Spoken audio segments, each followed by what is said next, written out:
There was an incident in a secret laboratory. One of the scientists released a substance that turned people into vampires. Detective Reed arrived at the scene to interview 3 witnesses. The first scientist, Michael, said, "I stopped by the lab this morning to pick up some notes. The machines were working just fine, and I didn't see anyone. I took the papers and left." The second scientist, Lindsay, said, "I closed the lab at night. One of the PCs was faulty, but I was very tired and decided to leave it till the morning. Unfortunately, I overslept." And the third scientist, Jennifer, said, "I got up early and went to the lab to check the devices. No one seems to have entered the room. I fixed one of the computers and left." Which one of them was lying?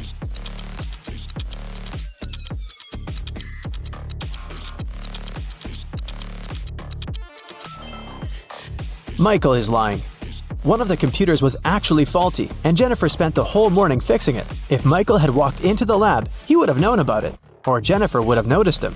So he must have entered the lab after the others had already left. But why would someone release such a dangerous substance? Michael didn't want to confess, so Detective Reed decided to investigate the crime scene to find out who was behind this. Take a look at this picture. Is there anything suspicious?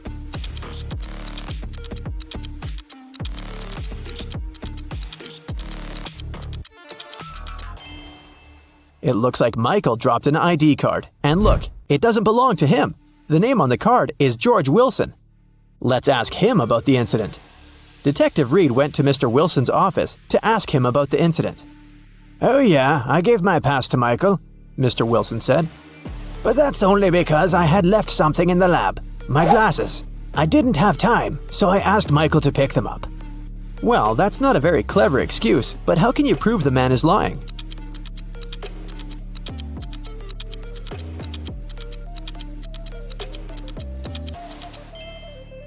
There's an open glasses case on the table, and the glasses are inside. But Mr. Wilson, didn't you say that you left them in the lab?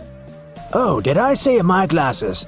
Sorry, I meant my papers. I made this mistake because I asked my secretary Shirley to look for my glasses yesterday." Find something to prove Mr. Wilson is lying.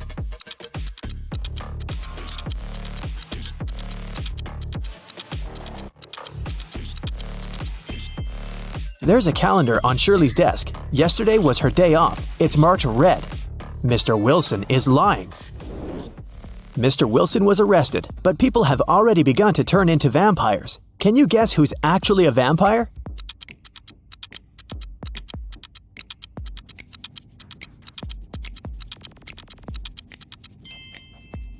The woman on the right. She's putting on her makeup, but do you see? She isn't reflected in the mirror. Meanwhile, those who haven't turned into vampires gather everything they might need to survive. Which of these people is more likely to stay alive?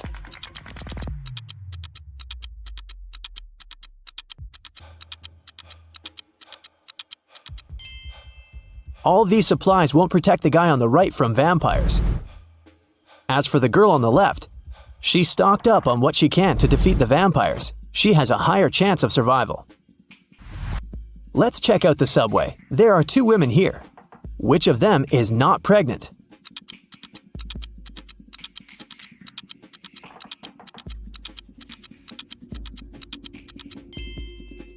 The girl on the left is not pregnant. Look, her belly is of a very strange shape. That's because she has hidden her survival supplies under her clothes. Vampires decided to throw a party. Who among those present is actually an undercover human?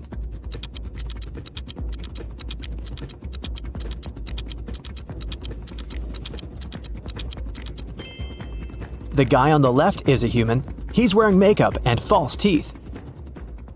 Nikki is also trying to survive. She packs her things and decided to move to a neighboring town. But suddenly, a vampire charged at her car. He damages the vehicle and takes away some supplies. Fortunately, he doesn't manage to bite Nikki. She escapes. Nikki has to stay home. The next day, a young man knocks on her door and asks for help. Is it okay to let him in?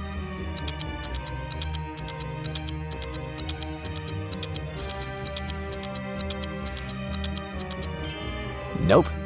He has the same scar on his cheek like the vampire from the day before. Nikki continues to hide at home. One day, some girl starts knocking on her back door.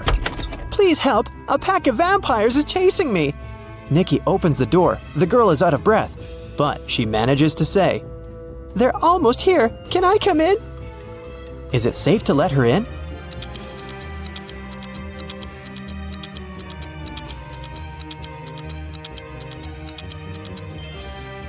No! This girl is a vampire.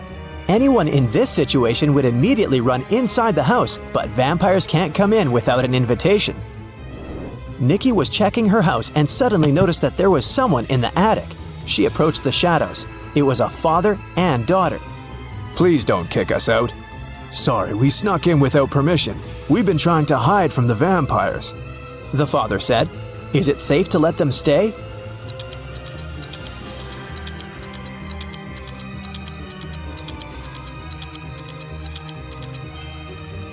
Yes, firstly, they're sitting in the sun, but their skin seems to be okay.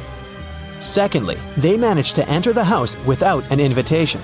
That means they're humans. Nikki let them stay. Let's take a little break. Time for some quick riddles. Think fast. A vampire lived in a one-story black cottage. He had a black cat, a black fish, a black computer, a black armchair, a black desk, and a black phone. Everything was black. What color was the staircase?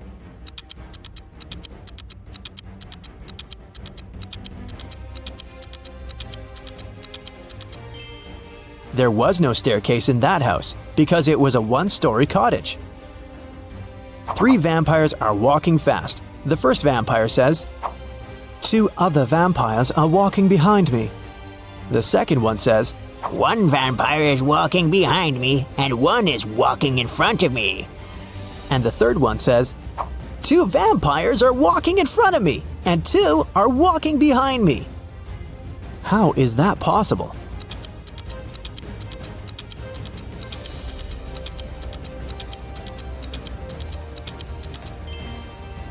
These vampires are walking in circles. Humans, vampires, and werewolves gathered in one mansion. There are as many werewolves as there are vampires. There are as many vampires as there are humans. How many creatures are there if 3 of them are werewolves?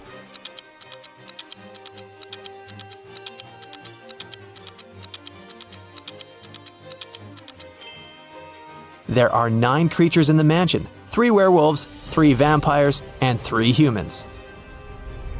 Now let's go back to Nikki and her adventures. Nikki, Peter, and his daughter Becky decided to go to another town together.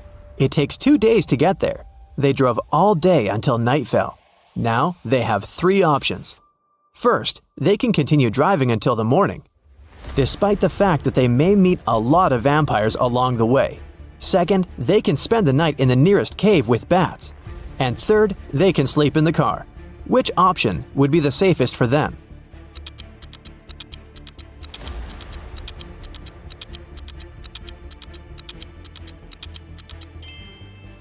Sleeping in the car is a bad idea. Vampires can sneak up on them in the middle of the night.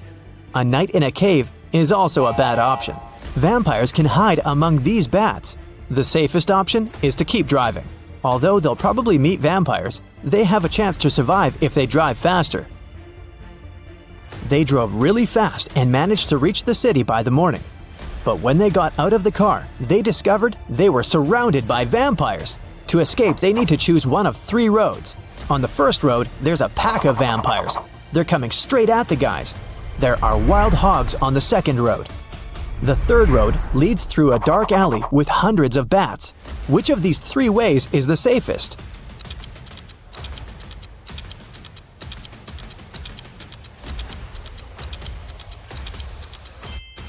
The second way is the best option because the sun illuminates it, so vampires can't follow Nikki and her new friends. Plus, these dogs don't look too unfriendly. The guys reach 3 stores. Now they need to decide which of the stores is safe to enter. Nikki, Peter, and Becky look through the windows to see what's inside.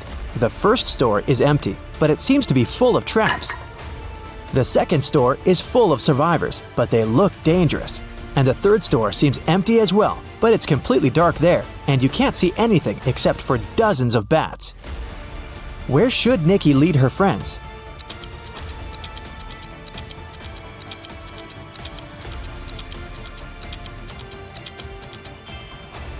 The first store is the safest. If Nikki, Peter, and Becky notice these traps, then the chances are high they'll be able to avoid them. It's worth a try. There's a man in the city who's trying to survive by hiding among vampires. Nikki spent a week photographing vampires to figure out who he was. Will you be able to see who is actually human in these photos?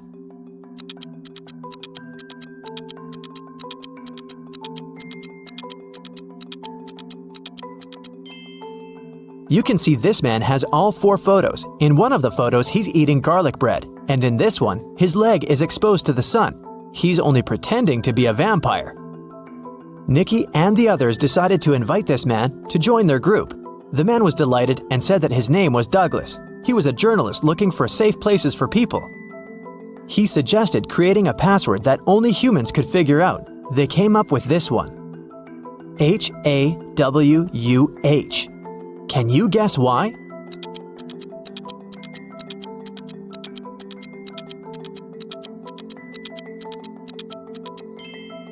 If you look at the reflection of this word in the mirror, you will see Huwan, or Huwan. Flip the letter W and you get the word human. But only those who get reflected in the mirror will be able to solve this puzzle. Nikki and her friends settle down in this town. Can you guess which of these houses belongs to Nikki, in which Peter and Becky live, and in which Douglas has chosen?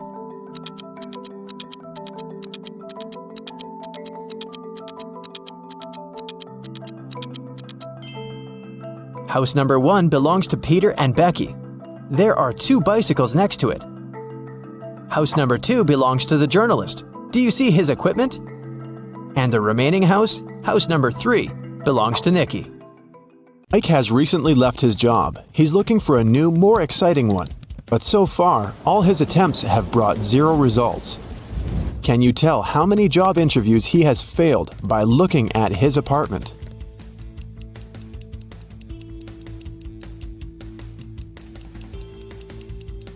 Take a look at this schedule on the wall. In the previous month, Mike marked all working days with green color, and the weekends were red. At that time, he most likely still had his job. And the current month has 6 stickers with the letter I. Mike has most likely attended 6 interviews. Mike was losing hope when he found a weird letter in his mailbox. An elegant little note said, "If you manage to figure out our phone number, call us. We'll offer you a dream job." Can you help Mike see the number?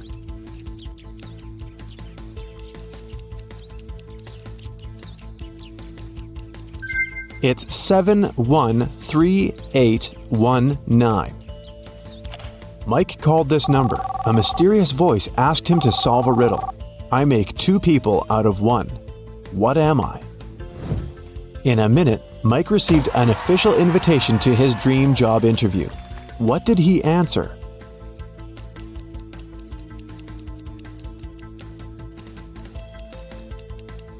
A mirror. When Mike arrived at the meeting location, he found a large, gloomy building in the middle of nowhere. The door slammed shut behind the guy's back as soon as he got inside. Mike found himself in a hallway with 3 doors. He noticed a boat, an insect spray, and an astronaut suit on the floor. The same mysterious voice said, "You can choose only 1 tool and 1 door. Good luck." There are venomous spiders behind the first door. A hungry lion is waiting behind the second door. And finally, there's a swamp emitting toxic fumes behind the third door.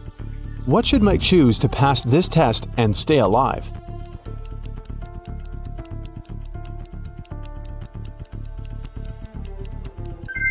He should pick the astronaut suit and the first door. Spiders won't be able to bite through the suit. In the next room, the voice offered Mike to have a coffee break, but the guy had to choose wisely because only 1 type of snack was safe to eat. Can you help Mike pick the right food?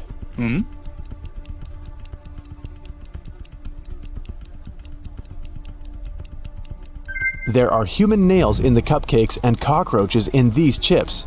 The color of the meat in this burger is very suspicious. This sushi set looks rather edible, but its smell attracts too many flies.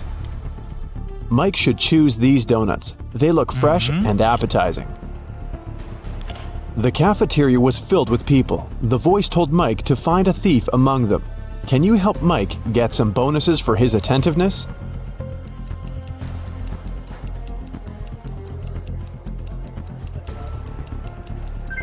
This woman over there is the thief. She's hiding spoons in her pocket. After lunch, Mike headed for the next room, but before the guy got inside, he had to solve a riddle to open the door. Some will use me, others will not. Some remember me, others forget.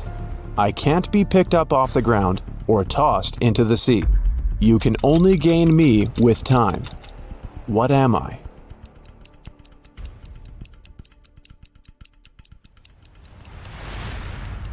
The correct answer is knowledge.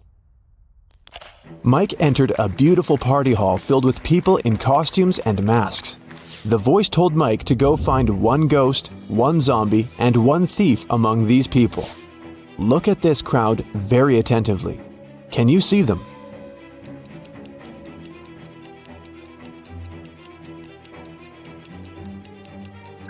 The guy over there doesn't seem to have legs, and he's levitating. He must be a ghost. Look at this woman's food. Only zombies would eat that. And the woman over there is the thief. Her diamond ring doesn't fit her finger. Also, the ring is very similar to this lady's jewelry set. Mike tried to open the next door and receive a new question immediately. I look flat, but I'm deep. Hidden realms I shelter. Lives I take, but food I offer. At times I am beautiful.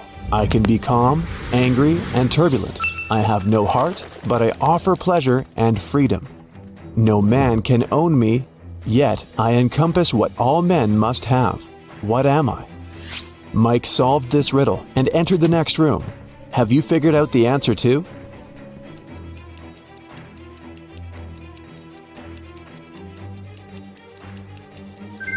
The correct answer is, I'm the ocean.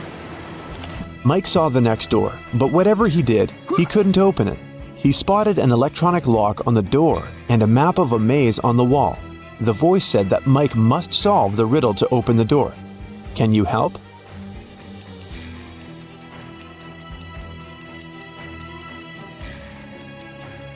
If you go through the maze from start to finish, you'll get 6251. This is the code. When Mike finally entered the room, he saw a locked safe. The voice said that Mike's task was to open the safe. What buttons should he press?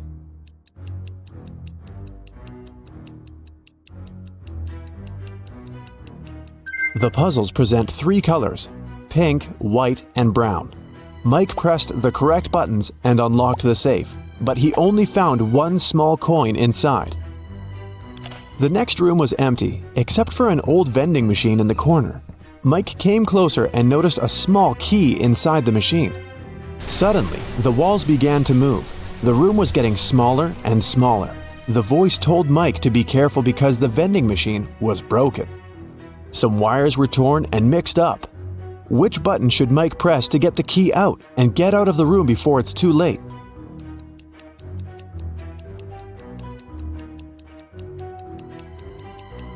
Mike should use the coin from the previous challenge and press the fourth button. Then the voice asked Mike to find the odd image in this pattern. Can you help the guy?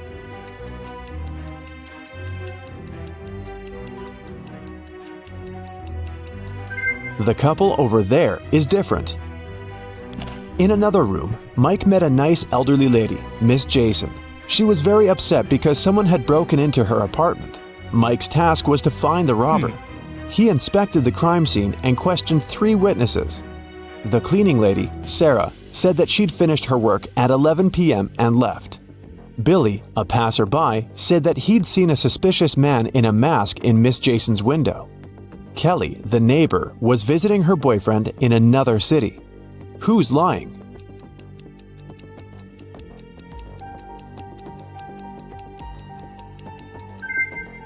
Billy. He's a passerby and just met Miss Jason. Then how come he knows which window is hers? It got very dark outside, but Mike's weird quest continued. He entered a jewelry store and its owner explained the guy his next task.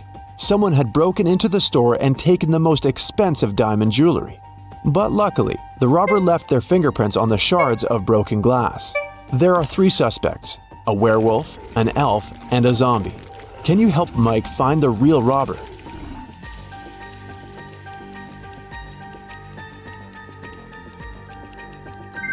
It was the elf.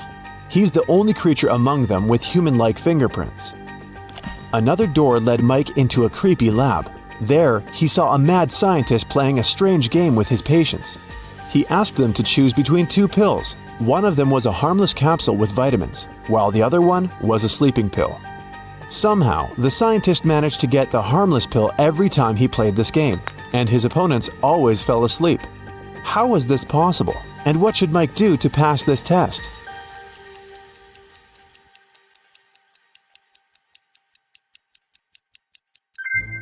Both pills were actually harmless. The scientist added a special substance to the glasses of water he offered his patients to wash down the pills. So, to stay awake, Mike should switch the glasses or simply refuse to drink any water. The next door was locked, but Mike saw 6 buttons with the images of a candle, fire, gloves, scissors, an apple, and a light bulb. The voice said, "I was carried into a dark room and set on fire. I wept, and then my head was cut off. What am I?" 1 minute later, Mike was already walking towards his next challenge. What button did he press to open the door?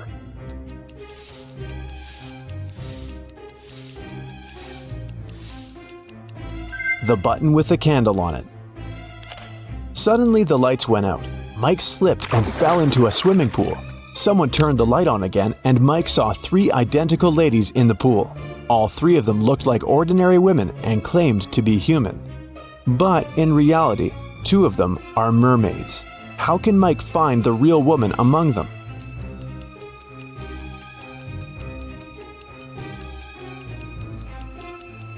He can dive and find the one without a tail. The mermaids told Mike that they wouldn't let him out of the pool until he solved another riddle. "I'm so fast you can't see me, although everyone else can see straight through me. I'm with you until your last breath. What am I?" Can you help Mike solve this riddle and escape?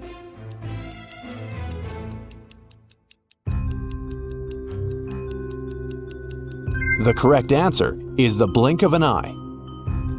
The mermaids let Mike go, and he entered the next room. On a huge screen, there were 2 guys. The first one was taking a selfie with a tornado. The second one was standing under an umbrella in the middle of a thunderstorm and taking pictures. Mike had to decide whose behavior is riskier.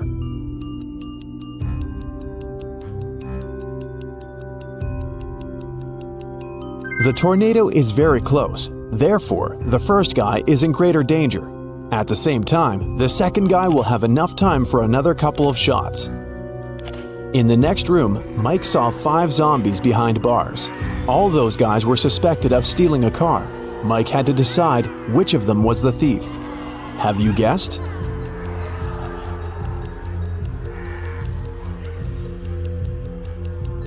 The guy on the left is sweating a lot, and zombies don't sweat and don't drive cars. He must be the thief. He's just wearing zombie makeup. Mike entered a kitchen. His task was to decide how many people lived in the house. Can you guess?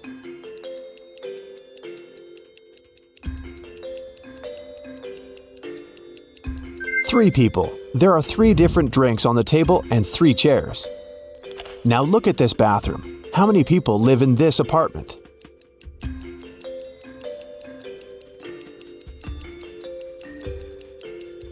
Just 1. Take a look at this lonely toothbrush. And how many people live in this place?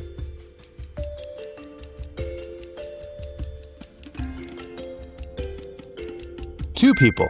Look at the family portrait. Mike saw 3 musicians rehearsing for a performance in a garage. The voice announced his next task: to find 1 suspicious detail.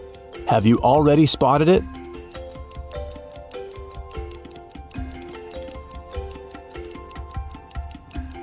There's something wrong with this fire extinguisher. Finally, Mike found himself in an ordinary street. The voice said they had only one last question. What's the time? Mike had to choose between 3 options: 7 a.m., 3 p.m., or 11 a.m. Can you help Mike figure out the right time?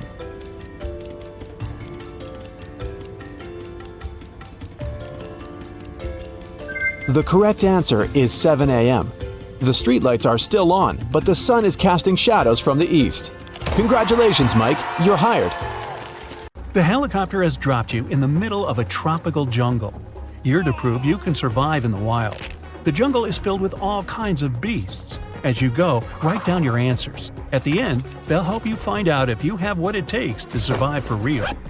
You're in a small glade before a dense jungle. You need to go through it to reach the first checkpoint. You only have a bottle of water, a box of matches, and a phone in a waterproof case. As soon as you take a step, a loud growl from behind makes you freeze. You see a big lion, and it's not happy to meet you. There's no point in running away. The lion is faster and also excellent at climbing trees. It's getting closer. What are you going to do? Raise your hands, scream, and throw a bottle of water at the lion to scare it. Open the bottle and pour water over the lion. Turn your back to it and not move. You've got 7 seconds.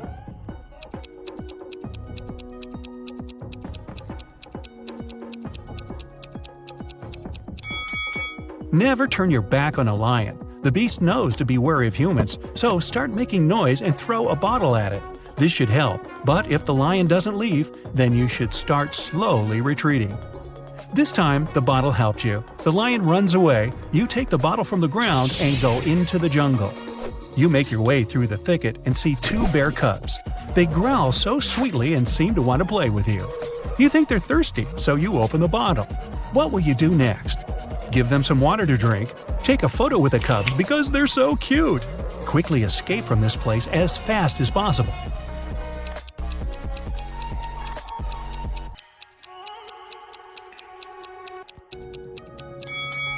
Every second is important. You need to quickly run away from this place. If there are cubs here, then their mother is somewhere nearby. She will come at you if she sees you near her children. While running, you trip over a root and fall. It seems you managed to get away, but wait, something big is coming towards you from the right. You turn your head and see a huge grizzly bear. It growls and stands up on its hind legs. What to do now? Get up and quickly run away? Climb the nearest tree and wait for the bear to leave. Pretend to be unconscious and don't move. The bear is getting closer. Decide now.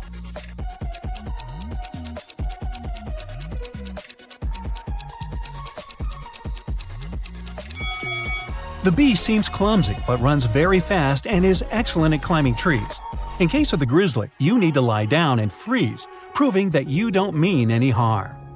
The bear sniffs at you and seems to leave, but don't get up just yet. It can stay nearby and look at you to make sure you really are unconscious. After 10 minutes, you open your eyes and feel the bear is gone. Now, we'll ignore the fact that bears don't live in jungles and continue our adventure. You're making your way through the jungle again. You can see the river ahead, but before you reach it, you need to solve the problem with a pack of wolves. Wolves in a jungle, never mind. They're looking at you as their prey, slowly surrounding you. Your choice of actions?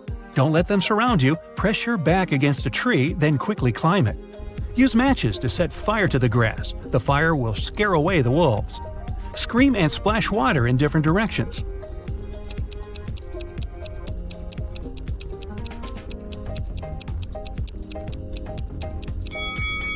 Wolves are afraid of fire, but now you don't have enough time to make it. Don't let them surround you. Any tall tree will save you. First, press your back against it, then quickly climb up before the wolves get to you. Night falls. You're sitting in a tree. The wolves are tired of waiting for you and leave. You go down, build a fire to warm up, and cook food. By the way, what will you have? Berries. You found ripe purple and red ones. They look delicious and seem juicy. Ants. You've stumbled upon a large anthill. Mushrooms. They don't look much like fly agaric, which means you can eat them. So, what's on the menu tonight?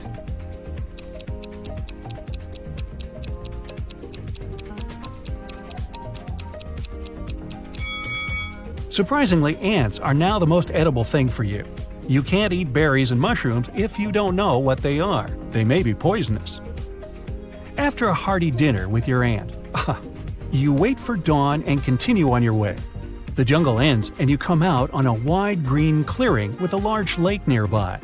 You carefully tread through the open area and suddenly hear a rapid rumbling in the distance.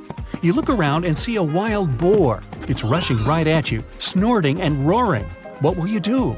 Run towards the boar shouting. It will confuse the animal. Lie down on the ground and pretend to be unconscious. Run back to the forest and climb a tree. Hurry up, you don't have much time.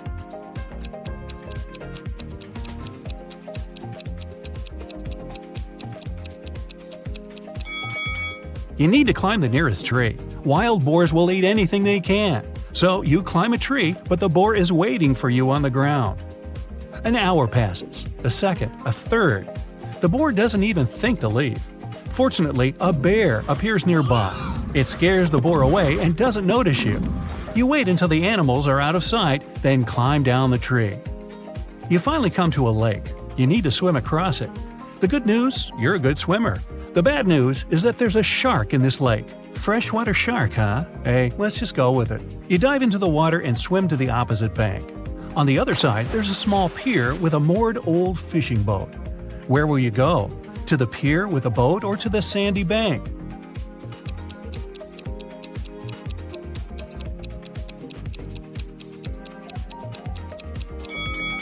Don't get closer to the fishing boat. It gives off the smell of fish that attracts the shark. Most likely, it lurks near the pier. You swim to the bank and see a fin next to the boat. It turns and starts quickly toward you. The shark has spotted you. What will you do? Try to swim to the shore as quickly as possible. Don't swim away, turn to the shark and move very slowly. Dive underwater and start waving your arms to scare the shark.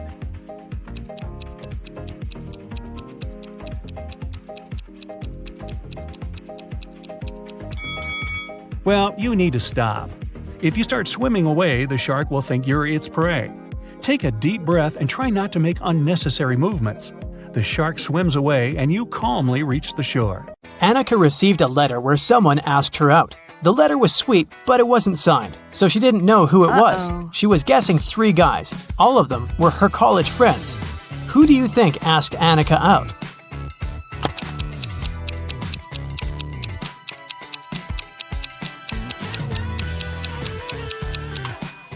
Look at this sign at the end of the letter. This guy has the exact same tattoo, so I bet that the letter is from him. An office was robbed and police arrived for an investigation. The money was stolen from a drawer, but there was no trace of breaking in. The lock was fine and the windows were all locked. Look around and try to guess how the robber broke in.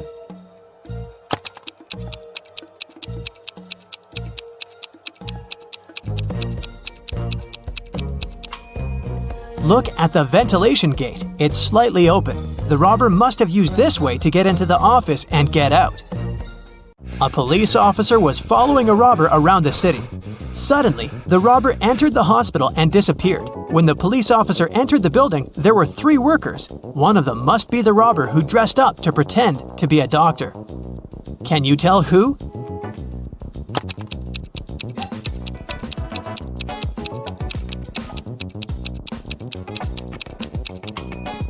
It's the man in the middle. Look at his badge. There's a picture of a woman on it. He must have put on the first pair of clothes he noticed. At daylight, someone painted a wall of a museum, and the police were looking for the person who did it just an hour after it happened. They were roaming the streets of their little town, and they found 3 suspects. Adam said that he'd been at work and just returned. Carter said that he'd been busy painting his fence. Blake said that she'd been walking her dog and didn't know anything about what had happened. Who is guilty?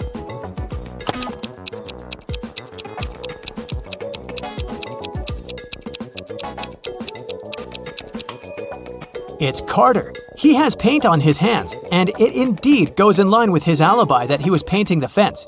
But his fence is red, and the paint on his hands is blue, just like the painting on the museum's wall. Mrs. Roberts, a math teacher, returned to the classroom after visiting a principal's office and took a sip of her coffee. She had to spit it out immediately because, instead of coffee, there was blue ink inside. Can you tell which student pranked her?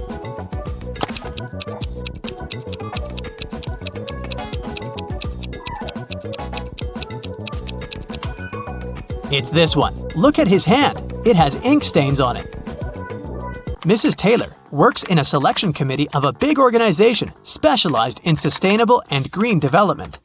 There is an open position for a researcher and she's looking through the applicants. Many of them are fake, either sent by underqualified people or generated by robots. Her task is to filter out real applicants and she needs your help. Let's start with this one. What do you think? Is it a real application?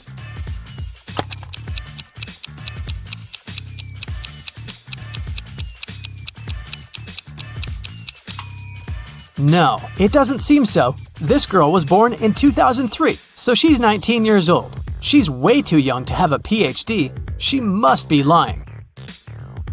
Okay, here's another one. What do you say?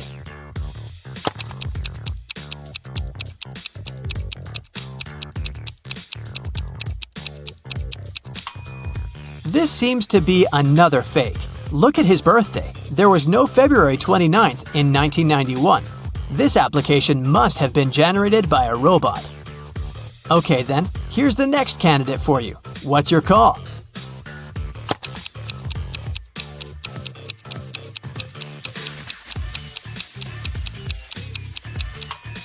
This young lady seems fine. I'd recommend considering her.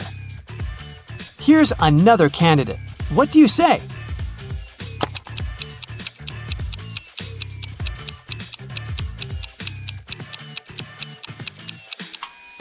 He seems fine to me too. Next one, this candidate. Do you see something suspicious, or is it all okay?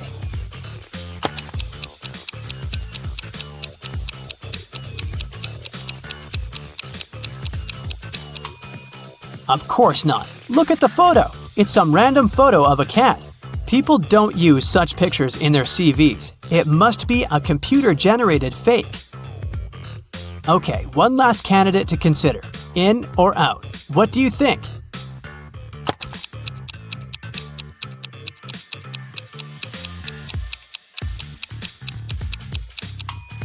It says that this person is from Narnia.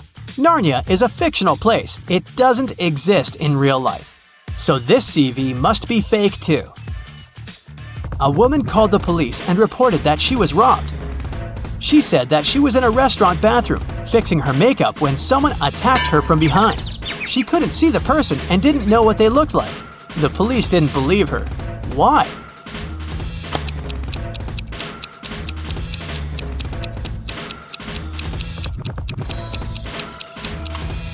The woman was fixing her makeup, so she was looking in the mirror. If someone tried to approach her from the back, she would definitely see the person. So she lied and made up the whole story. Mrs. Cook went on vacation with her 3 daughters, Kaya, Ruby, and Emma. They were on the beach, and Mrs. Cook had to leave to solve some business issues. The girls stayed, but their mother banned them from going into the water without her supervision. So, they were supposed to read or build sandcastles. When Mrs. Cook returned, she knew that one of her daughters didn't listen to her. Which one?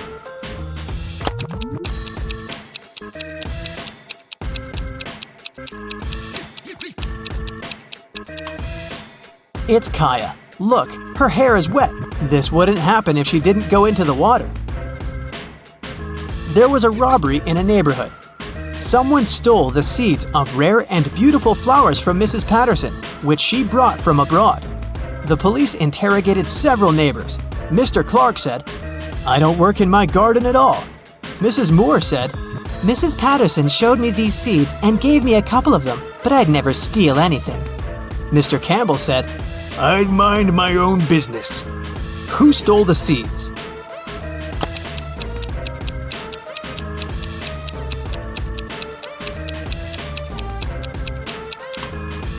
It was Mr. Clark. He said that he didn't take care of his garden, but his garden looks way too nice to be abandoned.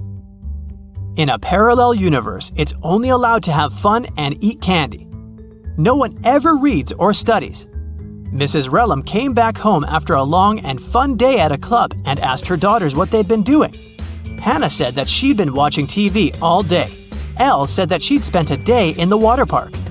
Ava said that she and her friends had had a candy-eating marathon. Still, Mrs. Relham could tell that one of her daughters lied. and had actually spent all day studying. Who was it?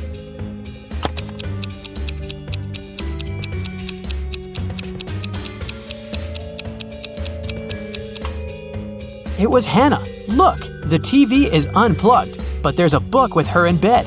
She's definitely been reading it. On the weekend, Kira and her friends were supposed to celebrate a birthday of a friend online, but Kira didn't feel like it and didn't show up. On Monday, in school, she explained that something had happened and she hadn't had electricity or internet all day. So she'd spent the day in front of the computer writing her midterm paper. Her friends didn't believe her. Why?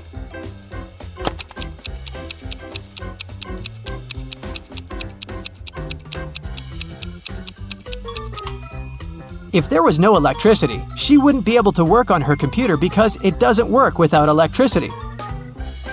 I'll keep checking how attentive you are, and here are some more tasks for you. Now I'll show you 2 apartments and you have to figure out which one of them was robbed. Ready to start? Here's the first pair. What do you say?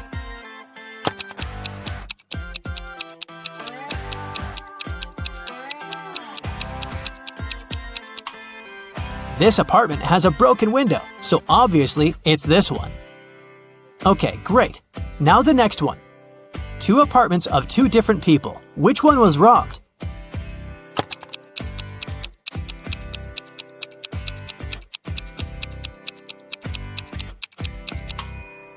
This one is way too trash to be a regular mess. I bet it was robbed. Another pair of apartments. Can you see which one someone had broken in?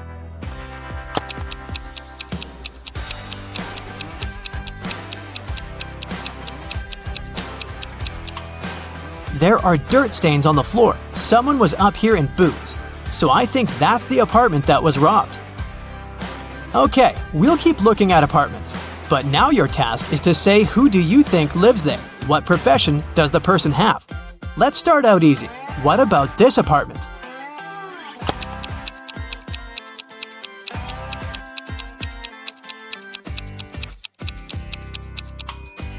Paintings, brushes, it definitely belongs to an artist. What about this one? Do you have any ideas?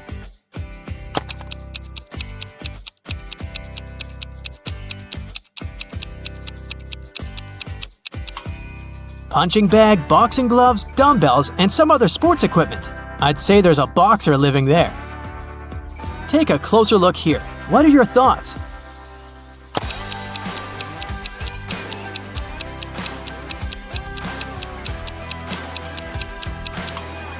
A huge desk, many monitors and keyboards, a microphone, a headset, posters of some video games. I bet it's a room of a gamer or streamer. What about this nice and clean room? Do you see something that could give away the profession of the person who lives there?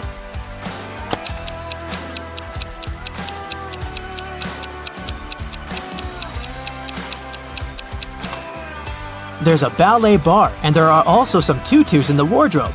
It's the room of a ballerina. And some more tasks for you.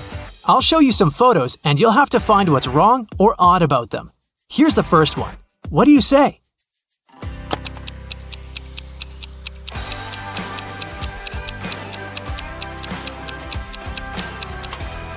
There are people on the surface of the moon, but they're not wearing any spacesuits. Another space-related picture. Do you see a mistake?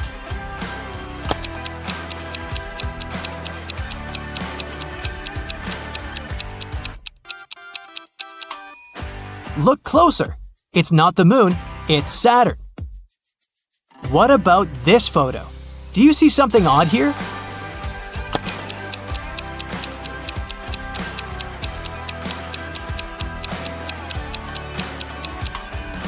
Look at the way this guy is eating a banana. You board a small plane. Nice. You're the only passenger on board. In a few hours, you'll be sunbathing on the beach, sipping something cold and refreshing. But before that happens, you'll face an epic test to see if you've got the kind of survival skills you need to survive in the wild. Count up your right answers and see what it all means at the end of the video.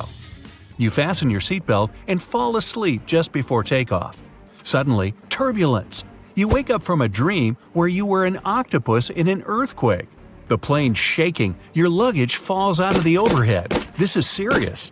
You strap on an oxygen mask and notice a flash of lightning outside. A second later, you see another flash.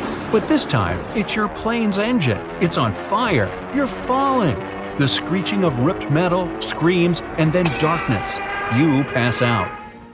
After a few seconds, you open your eyes and find yourself falling from the sky. Okay, get it together. You unfasten yourself from the chair to stop spinning. The first rays of sun appear over the horizon, and down below, you see a dense forest, a green field, and a small pond. By stretching out your body, you can change direction, you can steer. So, where are you going to land or crash? You have 3 seconds to decide. The best answer is the forest. A fall into water from that high up would hurt the same as falling flat on the ground. But tree branches can soften a fall. You plummet into the forest and lose consciousness. Day 1. Awake. Your whole body aches. Fortunately, you're not injured and you can even walk. Those branches saved your life. Yeah, this is a fairy tale. Now, where to? You don't have a map or a compass. Then suddenly, you hear the sound of a river. You need to choose a direction. Here are the options. Walk in a straight line. Find some moss on a tree and walk in the direction it's growing. Find the river and walk along it. You have 10 seconds to choose.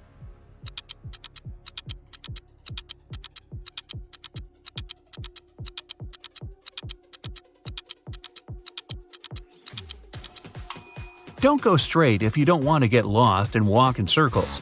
Navigating by moss? Yeah, I just made that up to mess with you. You should go along the river. It'll lead to a pond or a lake, and there might be people there, or a road, or some signs at least. Day 2. You make it to a lake, but there's no sign of civilization. Now what? Maybe head back up the river? Along the way, you pass out again. You wake up and it's cold, so you drink some river water and try to make a fire. You collect dry twigs, brushwood, birch bark, and moss. Oh, sweet! A gas lighter and a piece of paper in your pocket. What's the best way to start a fire? Put the branches in a pile and pour gasoline on them? Put pieces of paper in the branches and fire them up. Make the branches into a triangle, place birch bark under, and light it. You have 7 seconds, and it's getting really cold.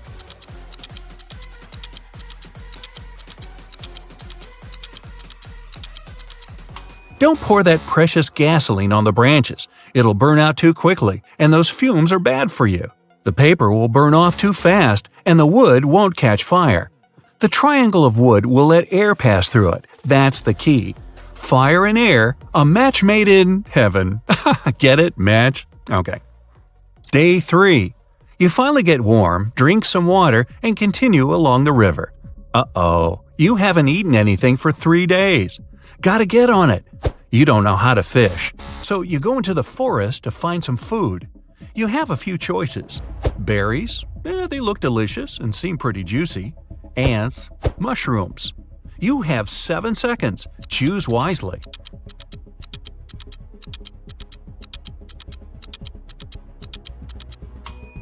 Ants are the most delicious and safe thing around. You just can't eat random berries or mushrooms. They can be poisonous. Now, how do you get those ants to march right into your mouth? Hey, I can't hand you all the answers. Day 4. A big bear's blocking your path. You shout to scare it away, but it just looks at you. It's not happy. And now it's coming your way. What should you do? Run as fast as possible, because bears are big and clumsy. Climb the nearest tree and sit up there till the bear goes away. Lie down in a fetal position and stay absolutely still. You have 5 seconds to make a choice, and it better be the right one.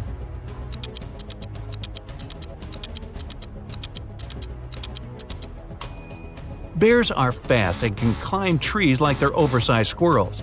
The right decision is to pretend to be asleep. The bear will see that you're not a threat and probably will pass you by. Day 5. Heavy rain starts to fall. You need to hide under a tree, build shelter, and make another fire. Which of these 3 trees should you hide under? You have 7 seconds before you're soaked to the bone.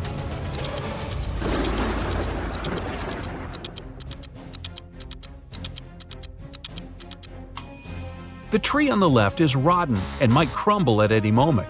There's a snake crawling in the tree on the right. Venomous or not, it's not worth the risk. The tree in the middle is perfect. Day 6. Your stomach starts to rumble. Those ants weren't exactly filling. You decide to catch a fish at all costs. Aha! You could use a piece of your clothing as bait, but where can you find a fishing rope? You have 10 seconds for this one.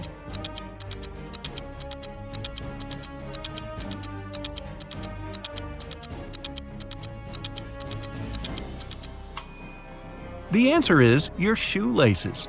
They should be enough if you tie them together. After a long day of fishing, you finally catch one. Aha! Sushi! Day 7. Your journey along the river continues. Up ahead, you see that the river splits into 2 smaller streams. Decision time, left or right. This could mean life or not. You have 7 seconds to decide your fate.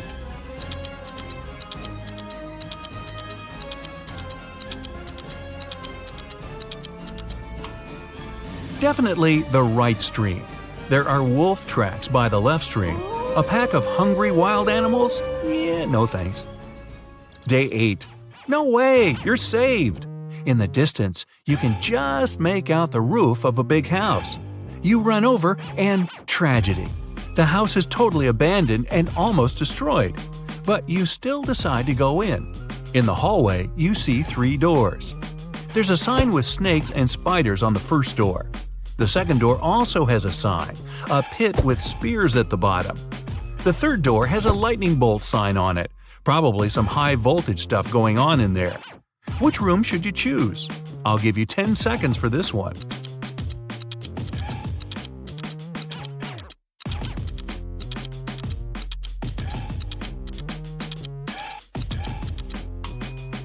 Go for the third door. The house is abandoned, so the power's probably been out for years. You decide to stay the night, rest, and move on in the morning, even though it's super creepy. Day 9. Time to hit the road again. In the house, you find a piece of broken mirror and grab it just in case. You've been walking for hours, but the river doesn't seem to be leading anywhere. Then, you hear the most magical sound. You look up. A helicopter! You need them to see you, but there's no time to start a fire. What can you do? The helicopter's about to fly off. 5 seconds, quick!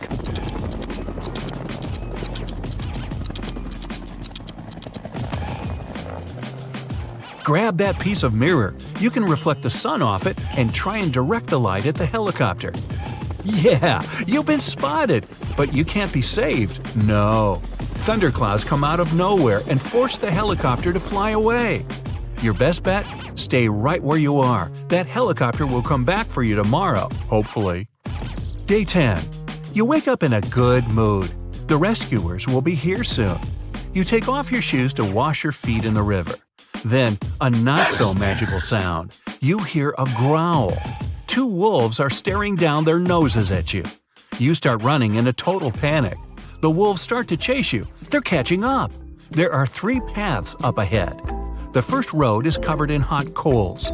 The second one is littered with rusty nails. The third has broken glass all over it. Which path are you going to choose? You have 2 seconds. The wolves are coming right up behind you. Your best bet is the hot coals. You're running, which means you won't have time to feel any pain. It might get a little hot, but your feet will be safe. The wolves don't dare run through the coals, but they stay nearby. Great, now the rescuers won't know where to find you. Wait a minute, how did these 3 paths appear in the forest anyway? People made them. You're on the right path. Civilization is near. Yeah, food, water, Wi-Fi. Day 11. The helicopter appears in the sky again. You whip out your mirror and go to town. The helicopter starts to fly down, but it can't land on your side of the river. The forest is too dense. The rescuers are waiting for you on the other side. Quick! 3 logs lie across the water. Which one's safe to run across? You have 10 seconds, so think carefully.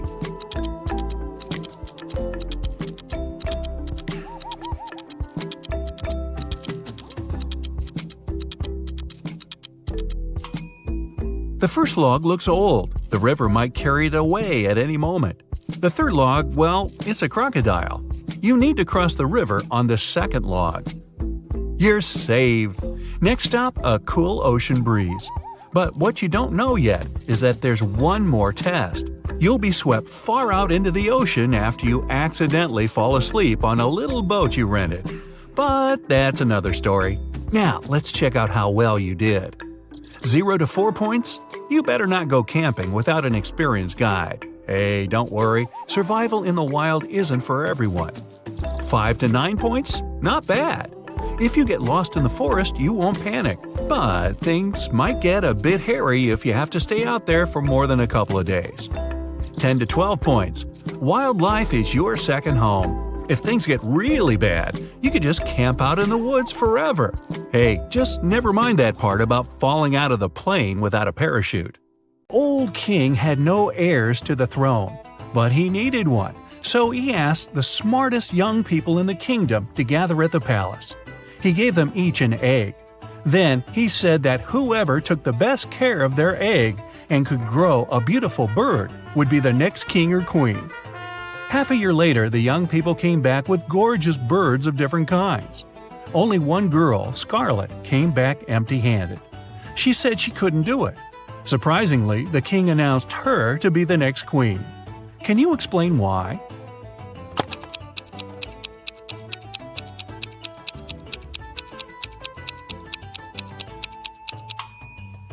The king gave everybody a simple rock instead of a real egg, which means that no one could possibly grow a bird.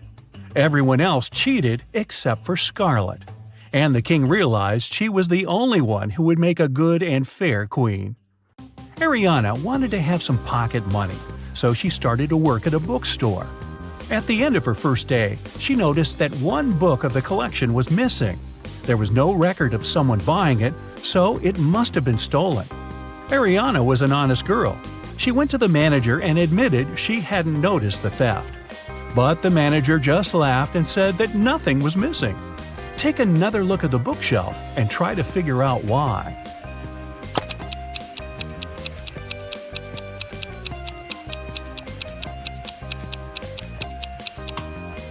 The collection only has 8 books. The 9th book is actually book number 6, but it's standing upside down and in the wrong place. Mrs. Miller has 4 daughters, Abby, Beth, Charlie, and Danny. They're identical quadruplets. Once, the woman asked the girl's teacher to let Abby go after the first class. She had an important appointment. The teacher couldn't tell the teenagers apart, and the girls wanted to have some fun. So they gave her a hint. Charlie is somewhere in the middle. Danny is on the left side of Beth and on the right of Abby. Abby is right next to Danny. Can you help the teacher identify all the girls and find out which one is Abby?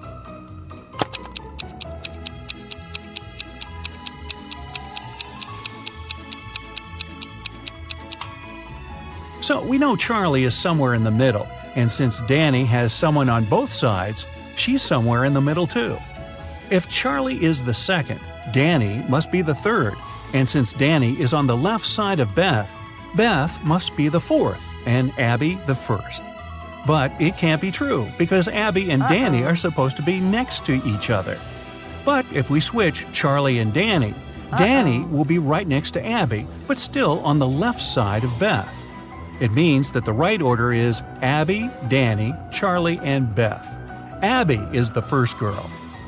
Mrs. Jones' friend called her to say she had just seen one of her sons at a party, but she wasn't sure which one it was.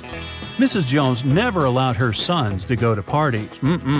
She asked them if any of them had been there, but the guys denied breaking the rules. Mark said he had been studying. John said he had been practicing for his piano class. And Ethan said he had been playing computer games. Can you figure out who's lying?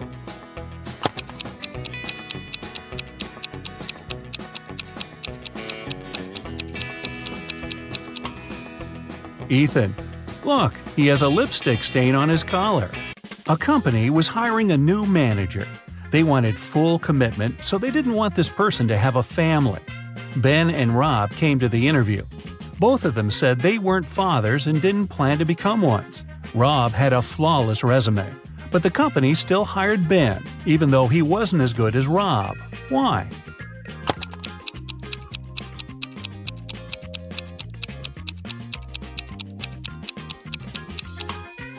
Before the interview, Ben had to take his teenage daughter to her ballet class.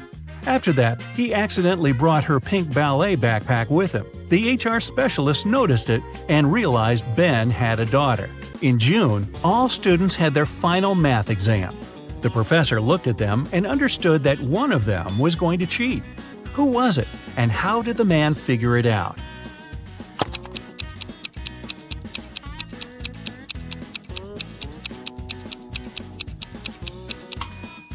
It must be this girl. It's June, and everyone is wearing t-shirts and shorts. But she's put on a sweater and high boots. She must be hiding something. George and Carter are cooking dinner for tonight. Can you see who is doing something wrong?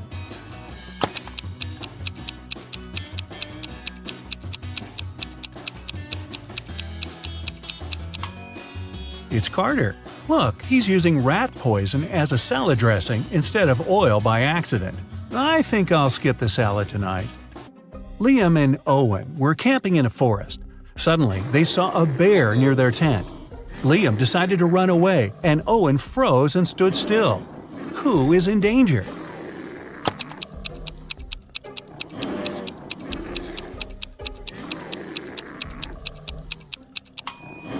Liam, the bear is likely to start chasing him, and the animal will definitely be faster. If you ever find yourself in such a situation, it's better to keep your cool. Slowly move backward, keeping eye contact. Michelle and Emma were enjoying their time outside when a storm started. Michelle hid in her car that was in the middle of the beach, and Emma just kept swimming away from the shore. Who is not smart?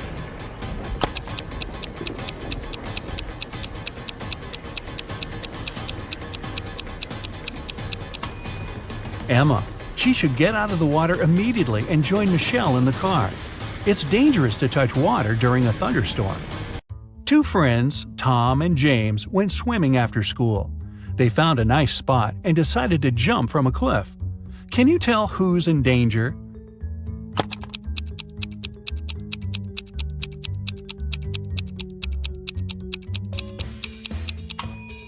Tom. He should have examined the bottom more thoroughly. There are rocks under the cliff he chose to jump from. Oh boy. Camilla and Rachel were cleaning the house. At some point, both women entered their teenage children's bedrooms. Camilla noticed her son's phone and decided to check it. And Rachel found her daughter's diary and opened it. Who's in trouble?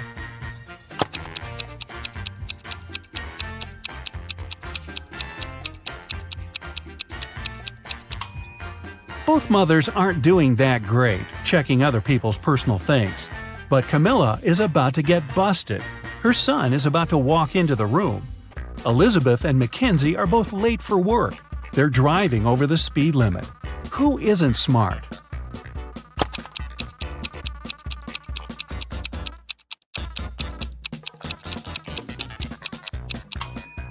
Elizabeth. Too many random things are lying around in her car. In case of an accident, they may hit her. Two guys, Mike and David, came to the prom looking gorgeous, but one of them isn't as rich as he wants to seem. Can you tell who it is?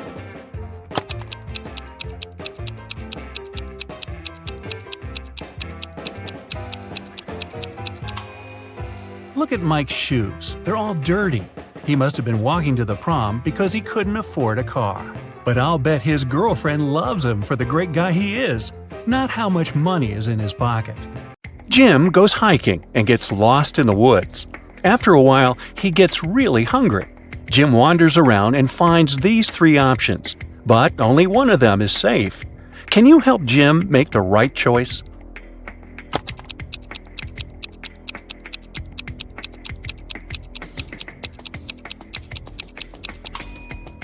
All the footsteps are leading to this berry bush, but not a single animal walked away from it.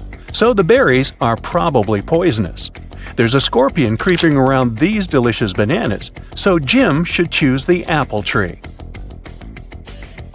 Timmy is packing bags for a hike in the mountains.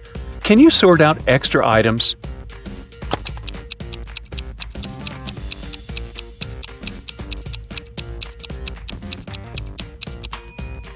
It's unlikely he's going to need a hairdryer. Timmy's already taking a flashlight, and he probably won't have access to electricity. Therefore, he doesn't need this table lamp. And finally, he shouldn't take this heavy silver cutlery. A frog is at the bottom of a well. The well is 30 feet deep. The frog climbs up 5 feet every day, but it slips back 4 feet every night. After how many days will the frog be free?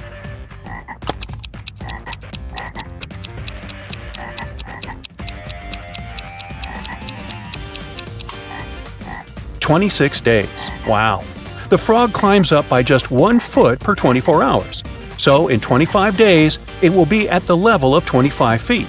And on the 26th day, it will make the final 5 feet jump and get out of the well. Billy here wakes up in a creepy cave and finds 4 tunnels leading outside. He only has one chance to escape. There's a hungry tiger inside the first tunnel. The second tunnel is filled with dust and spider webs. Yuck! There's a water-filled tank with sharks inside the third tunnel. And the fourth tunnel is full of venomous snakes. Which tunnel is more or less safe to enter?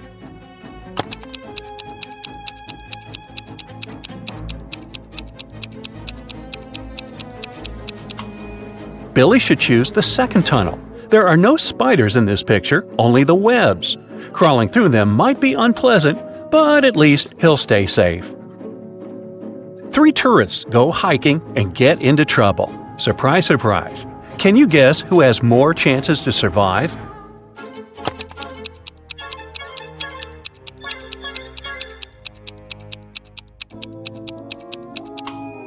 The third person. Although rats are gross, they're not fatal. Diana's boat was wrecked, and she ended up on a tropical island. The locals speak an unknown language, so Diana can't understand them. But still, she managed to spot this guy's wife right away. Can you see her too?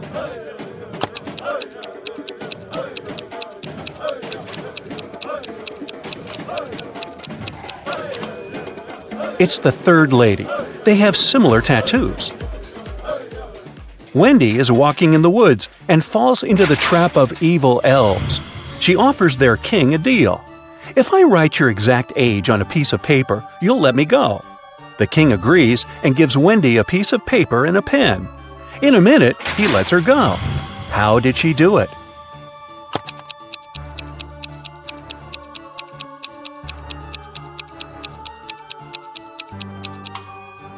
Wendy literally did what she said. She wrote your exact age on the paper. Ah, clever girl.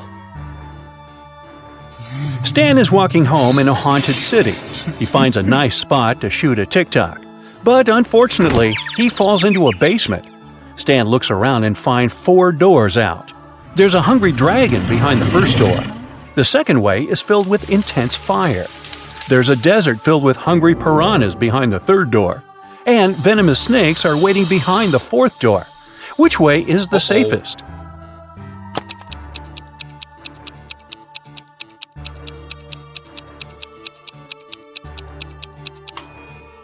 The third one. Piranhas live in water, so they wouldn't manage to survive in the desert. Therefore, they're not dangerous for Stan. Jessica gets lost in the desert with just one small bottle of water. She has no clue where the nearest water source is. What would you suggest? Run as quickly as possible to find more water? Pour all water on her head to avoid sunstroke? Find a shady place and rest? Stay where she is and shout for help as loud as possible.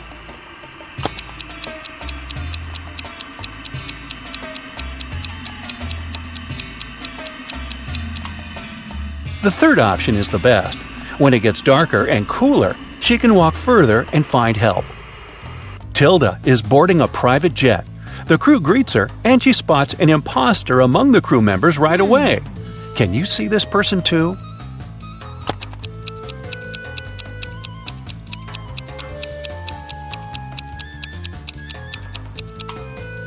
The pilot is wearing a badge with a female face and name on it.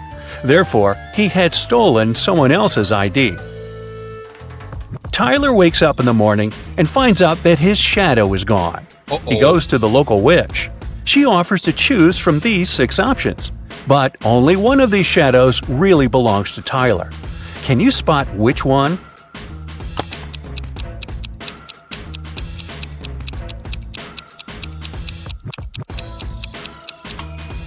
Only the first shadow fits perfectly. Nina and Sarah are both fond of swimming, but one of them is making a big mistake. Can you guess who?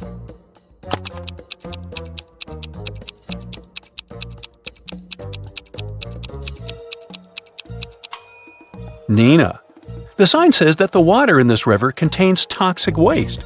Meanwhile, Sarah can easily surf in large waves. Kyle and Betty go to a remote village to spend a romantic weekend. They see a cute little farm on the way and buy some pomegranates. They go on a picnic and enjoy the fruits. Each of them eats half of the pomegranate. In 10 minutes, Kyle gets very sick. Betty takes him to the hospital. Doctors check everything and come to the conclusion the pomegranate was poisoned. Kyle and Betty ate the same food and drank the same drinks all day. How is it possible that Betty still feels well?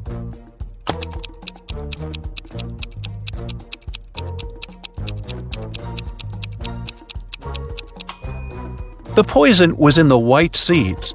Kyle ate them whole, while Betty only the red part. Allison is jogging in a park. Suddenly, she comes across an angry brown bear. It's getting closer and closer, but Allison manages to survive. What did she do? Started running as fast as she could? Fell to the ground and pretended to be unconscious? Or stood still and didn't move? What do you say?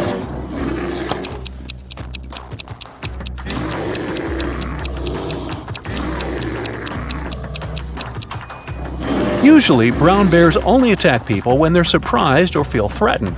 Allison fell to the ground, and the bear didn't consider her dangerous. Peter is hiking in the middle of nowhere. Suddenly, he sees a mountain tiger in the distance. He's trying not to panic and begins to look for a place to hide.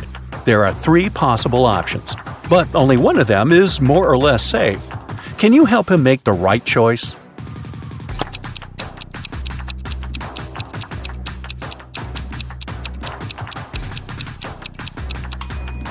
If Peter climbs this tree, the tiger can easily get him there. Tigers actually like to swim. That's why it's not safe for Peter to escape by boat. But if he hides in this cave and blocks the entrance with a stone, he can call rescuers and wait for evacuation. Alice is 45 years older than her son Tom. Both of their ages contain prime numbers as the digits. Also, Alice's age is the reverse of Tom's age. Can you figure out their ages?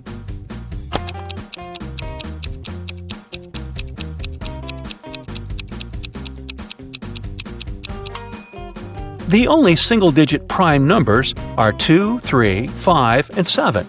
Here's a list of possible age combinations: 32 and 23, 52 and 25, 73 and 37, 53 and 35, 75 and 57.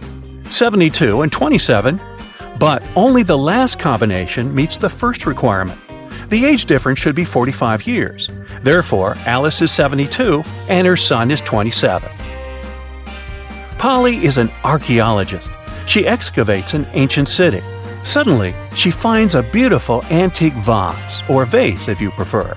But one piece is missing. Polly also finds these ceramic fragments.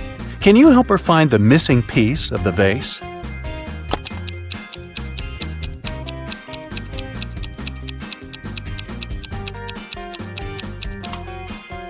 The 4th fragment fits perfectly.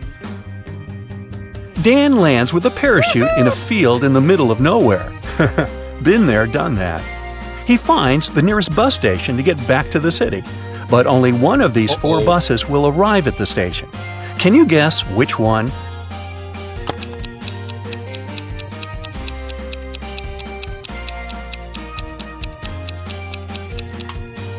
It's the 2nd bus.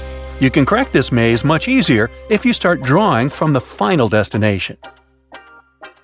Amy leaves her workplace to go to the bathroom. She returns and finds out that someone had stolen all the cash from her wallet. Amy checks the wallet's surface for fingerprints, but she only finds her own.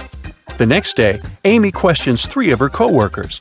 Mike says, "Sorry, I've been out for lunch when the robbery took place." Oliver says, "I've been feeling sick all morning, so I went home early." And Will says, "I've been having a conference call with their clients." Can you spot the thief?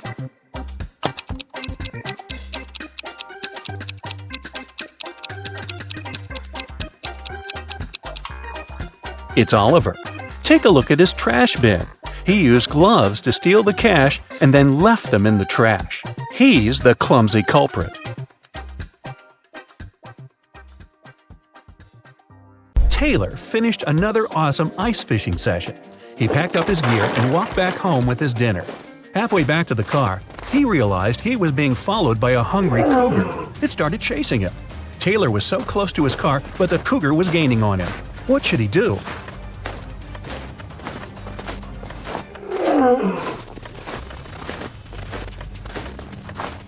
He should fling the fish to the side to distract the cougar. Then he should ditch all his gear. It's just slowing him down. That way, he's got a chance of making it to the car before he turns into cougar chow. Well, you find yourself in a pitch-black room. The room is huge and there are many hallways and corridors leading to unknown places.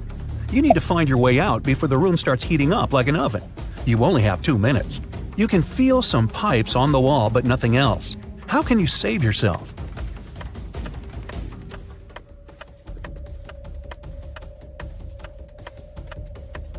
When the pipes start heating up, they'll probably turn red.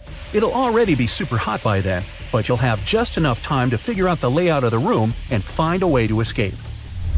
Angela decided to go for a nice walk in the forest. About an hour in, she tripped and spilled all her water. No problem. Right in front of her was a tiny lake, and close by a small stream and a cactus. Which one should you use to get herself a refreshing drink of water?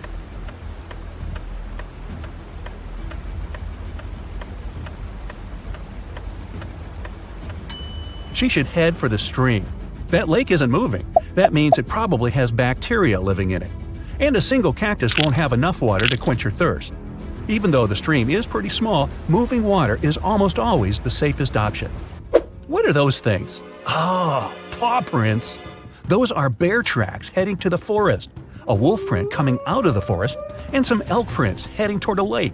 Well, what's the best place to go if you're not into the whole being eaten thing? Think fast.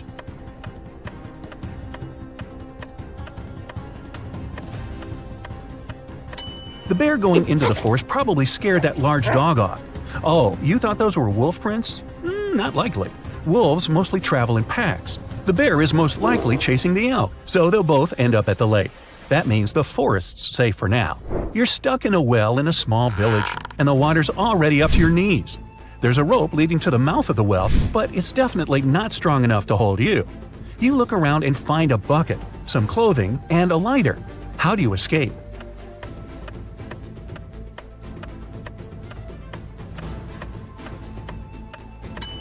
Shove the clothes in the bucket, tie the bucket to the rope, and light the clothes on fire. Then quickly hoist the bucket up. Chances are, in such a small village, someone will see the smoke and run over to help you. Kate finished her morning hike and decided it was time to go home. She saw a vintage Jeep parked by the hiking path. While she was admiring it, a huge grizzly appeared in front of her. The bear didn't seem that interested in her, for now, but that could change any second. There was a large screwdriver on the floor by the Jeep. What can she do to make sure the bear won't be interested in her?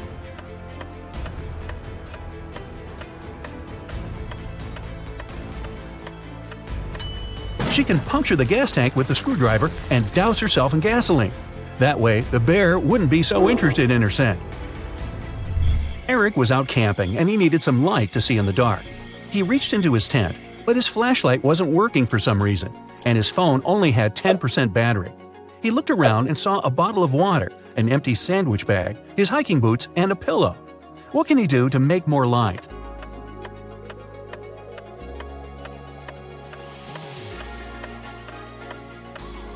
He can take his phone and put it right next to the water bottle. The water inside the bottle will diffuse the light, making it much brighter. Adrian and Jack went rock climbing all day, then realized it was time to head home. After a long walk through the woods trying to get to their car, they realized they were totally lost. They'd never been in these woods before. They didn't have a clue what to do. What's worse, Jack collapsed from exhaustion and couldn't take another step. Adrian tried to lift him up, but Jack was too heavy. Night was approaching. He tried to call for help, but neither phone had any signal. His only choice was to venture out and seek help. He checked both gear bags and found a small pick hammer, some ropes, some sturdy locks, and a harness. What should he do?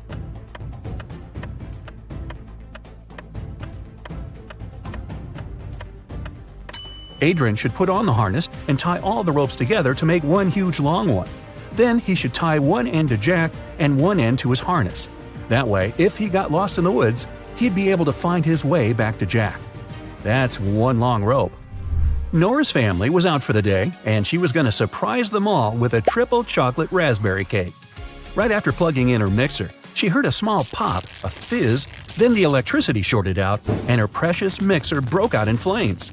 Her phone was in the other room. Quick, help her. She's got to stop the flames from getting worse while she sprints over to get her phone and call for help.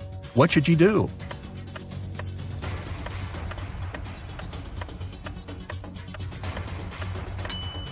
She could take some flour and dump it all over the mixer. It'll tame the fire and buy her enough time to call for help. Roy went out for a small walk in the forest right behind his house. He was having a great time, chucking stones at trees and thump. He launched the stone right into a beehive. A swarm of bees flew out and started chasing him. His house was pretty far away by this point, and there were tons of bushes and shrubs in his way. There was a huge open field in front of him with a deep lake in the middle. Where should he go to escape the angry bees?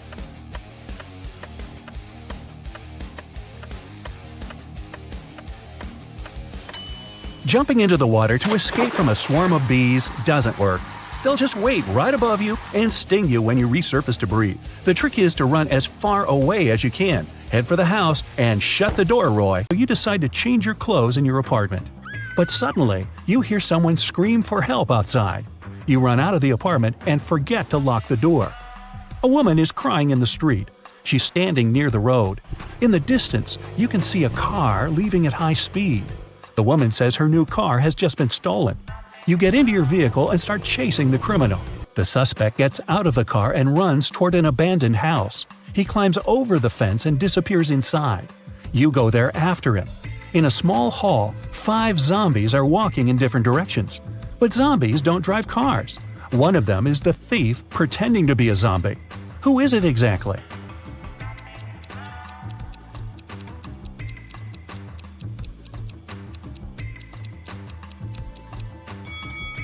Zombies don't sweat, but one of the creatures you see is covered with sweat. That's because it's the criminal who has been running away from you. You walk through the streets. There's a warning on a post about lizard people charging at the inhabitants of the city. You remember investigating this case, but you couldn't find these reptiles. Now you need to go to the park. For several days, a large werewolf has been scaring the residents there. You know that the werewolf has a wife, and she is the only person who can calm the monster down and help him return to his human form. You have found 3 girls. Each of them might be the werewolf's wife you're looking for. You ask his wife to approach him, but none of the girls admits she's the one you need. So you have to make your own choice.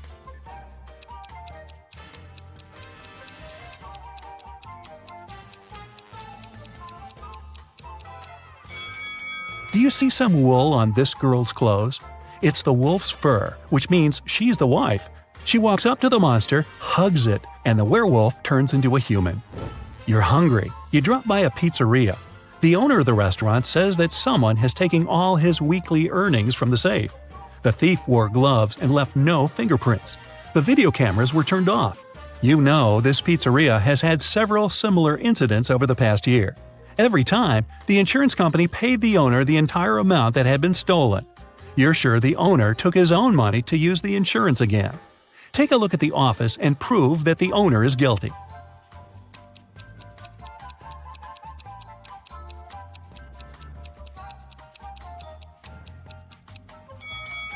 Look at the air vent. Behind the grated hatch, you can see the bundles of the stolen money you've been looking for. There's a long night ahead, and you're feeling sleepy. You go to a small cafe to get a coffee. You give the money to the saleswoman and take the cup with the drink. You take a sip and realize the woman is in danger right now. How do you know that?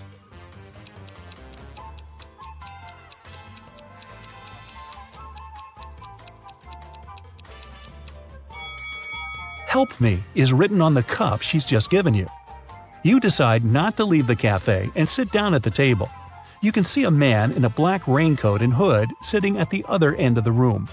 The girl behind the cash register is looking at him wearily. You look at this visitor for a few seconds and realize he's a vampire. What makes you think that?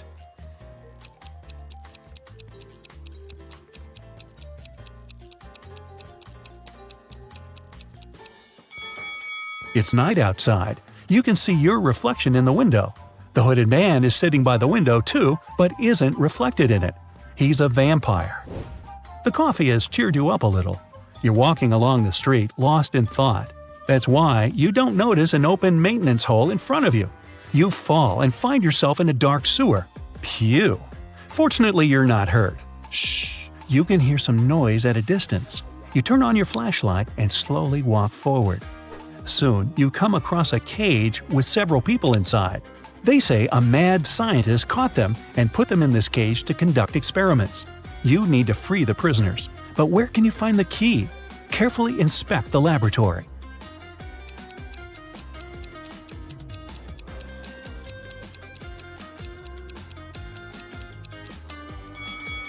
One of the jars with chemicals standing on the shelf has a key inside.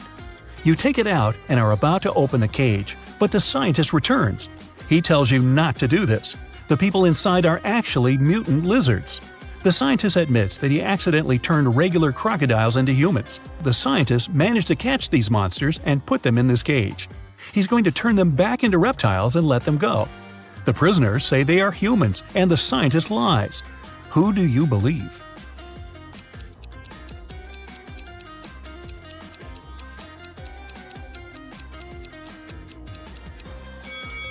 You decide not to open the cage. Inside, next to the people, you can see pieces of faded skin and scales. Snakes and other reptiles shed during molting. You believe the scientist, and he promises that he will soon fix everything. You're back in the street. It's as dirty and uncomfortable here as in the sewer. Nearby, a bolt of lightning strikes something. You hear someone screaming and run there. A multi-story building is on fire. An old lady is crying. She's left her cat in the apartment. Firefighters may not be able to save it, so you decide to do it yourself. You go up to the top floor using an old fire escape. It collapses behind you. Fortunately, you manage to jump into the window. You're in the old lady's apartment. Several floors lead to different rooms. You don't have time to check each of them. The fire is getting closer. Where is the cat?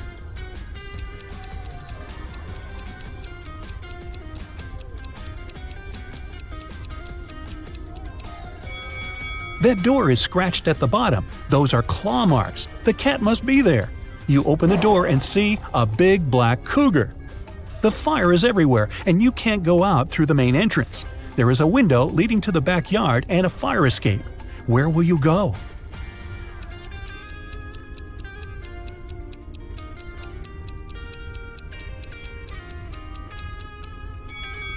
The fire escape collapsed when you were trying to get into the apartment. In the window, you see the tree. In a city's museum, an expensive golden egg covered in diamonds went missing. The museum workers noticed it in the morning, and, of course, they immediately reported the theft to the police. The city's best detective started investigating the case. She carefully looked through the footage and identified 3 main suspects. Then, she saw a handprint on the glass the egg was placed behind. Take a look at these handprints and at the suspect's hands. Who is guilty?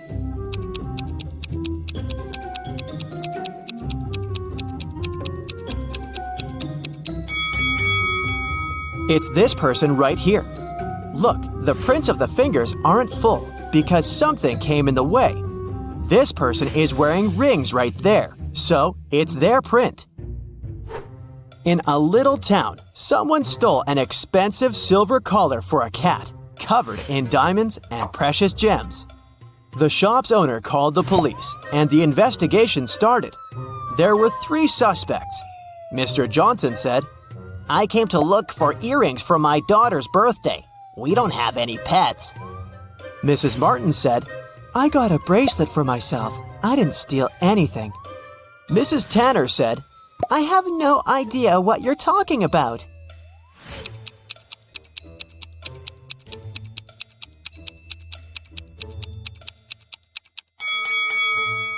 The thief is Mr. Johnson. There are cat footprints in his garden, so the family obviously has a pet. There was a robber in the city, and no one could catch him for several months. After another incident, the police saw the robber entering a hospital. They walked in and ran into 2 doctors. Which one of them is fake and is actually the robber?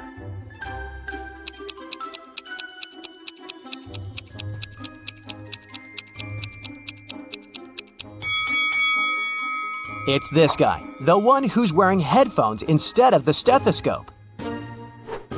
Mrs. Stevens went on a 3-month vacation, but had her workers coming regularly to maintain the house. When she returned, she realized that one of the workers was skipping quite a bit of work once in a while, going on an unplanned vacation themselves. Who was it? A gardener who takes care of the outside garden, a housekeeper who takes care of everything in the house, or a painter who is coming to paint her house.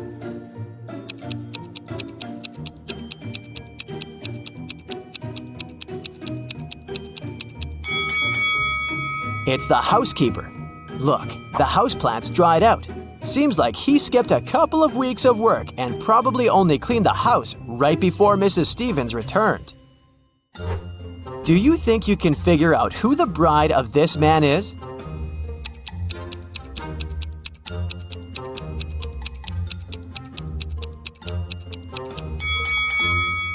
It's this woman right here. Look, she has the same tattoo as this guy. A small city's police got a message that monsters silently flooded the town and now live among humans. It's not a problem, but the police decided to identify them all to keep an eye on them. Can you help the police identify in which houses the monsters live? Here's the first task. You see 2 houses and a vampire lives in one of them. Which one?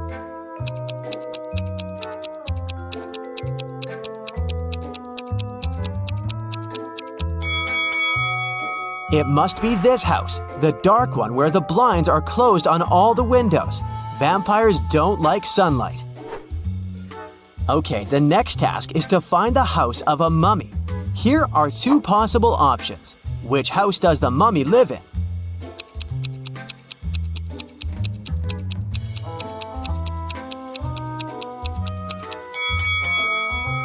This one. Look, there are bandages around the house. The next creature whose residence we need to identify is a gnome. Take a look inside 2 houses. Can you tell where the gnome lives?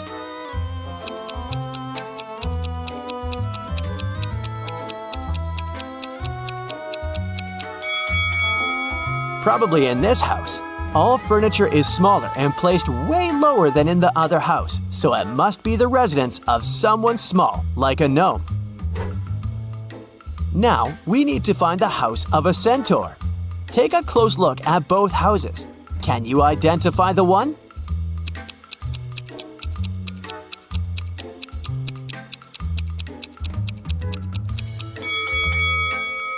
This one right here. See, there are horse prints on the pathways to the house. The last one. A real witch lives in one of these houses. Can you tell where you're most likely to be bewitched?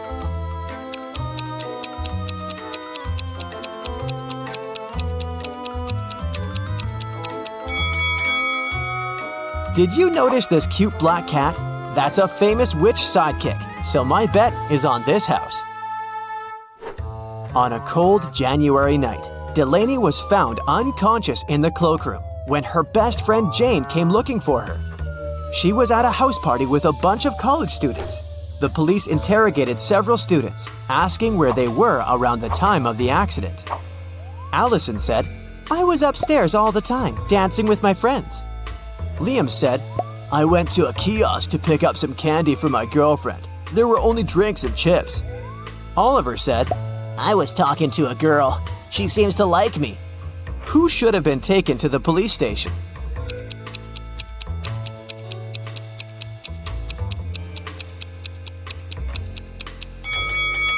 Liam. It's a cold night, and he would need a jacket to go to a kiosk.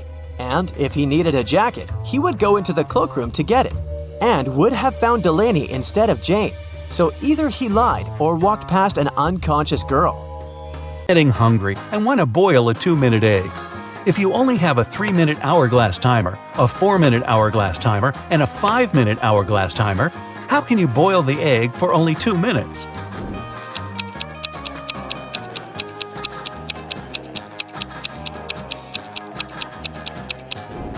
When you see the water boiling, turn the 3-minute timer and 5-minute timer over. When the 3-minute timer runs out, you need to put the egg in the boiling water. You'll have 2 minutes on the 5-minute hourglass timer, and when it finishes, take the egg out of the water and enjoy your meal. Mr. Wright had a small store in Chicago called 5 Flags, but there were 6 flags hanging outside. He could easily correct that mistake, but he didn't. Can you figure out the reason?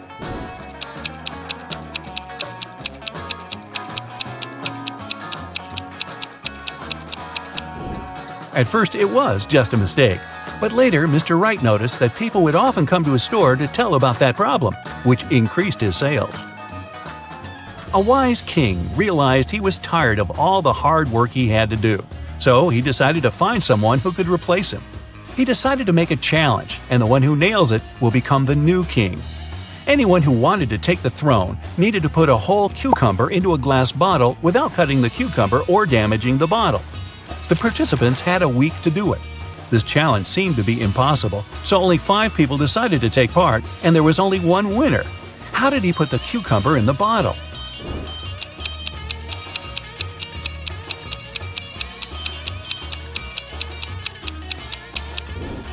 He placed a baby cucumber still on its stem into the bottle. Cucumbers grow rather fast, so he had enough time to win that competition. If it's raining at midnight, can you expect that in 72 hours it'll be sunny?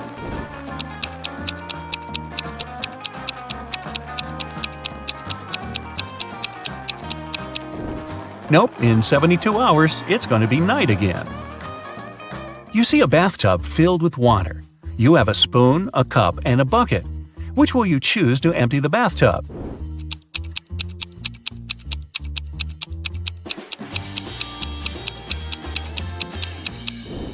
Obviously, choose to pull out the plug.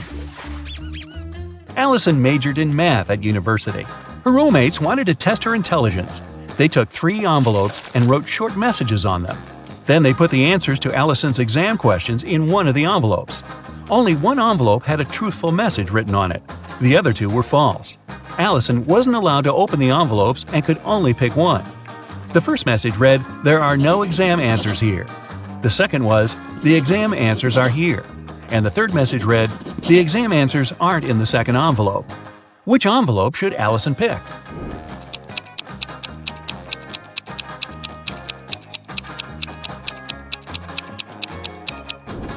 The third one. It tells the truth, which means the exam answers are in the first envelope. Joanna and Josh were on their honeymoon in France. On the first day, they went on a city tour around Paris and left all their stuff in the hotel room. When they came back, someone was standing outside their door trying to get in. The couple called the receptionist right away, but the man claimed Joanna and Josh owed him some money for the tours they had taken in the past 4 days. The receptionist knew the man was lying right away. How did he figure it out?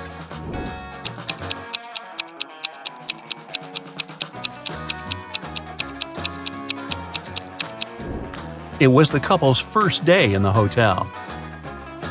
Russell and Anna were on vacation. One day, Anna told Russell she couldn't go to the beach with him because she was feeling unwell. When Russell came back to the room to grab his phone, Anna was gone. He found her by the pool and asked, "Are you here alone?" She nodded, but Russell immediately realized she was lying. How?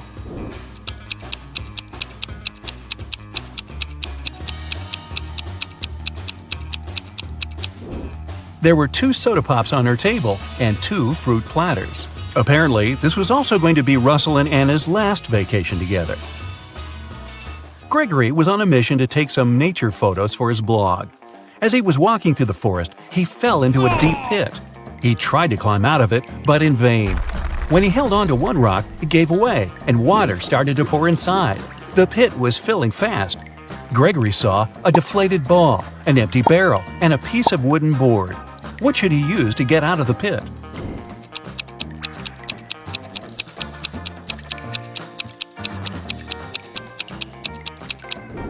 Well, the deflated ball is too small and has a slit in its side. The wooden board won't support his weight. The best option is the empty barrel. It'll keep Gregory afloat. Paul and Pauline left for their honeymoon and asked their neighbor to look after their house. When they returned, the woman found out that she had lost all her expensive jewelry because of a power outage. The woman had hidden her jewelry in a supposed safe place. The house wasn't robbed. The neighbor was an honest person. The jewelry got lost by accident. What happened?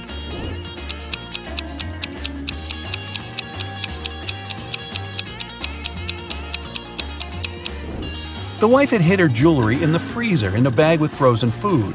After the power failure, all the food spoiled. The kind-hearted neighbor decided to help and threw away all the bad food, together with the jewelry.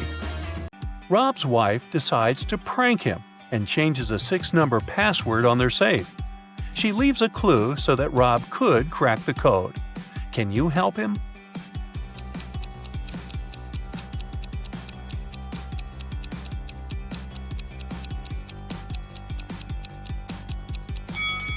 Take a closer look at the hint.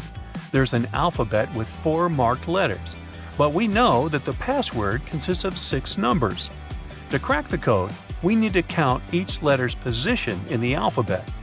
A implies 1, E 5, J 10, and M 13.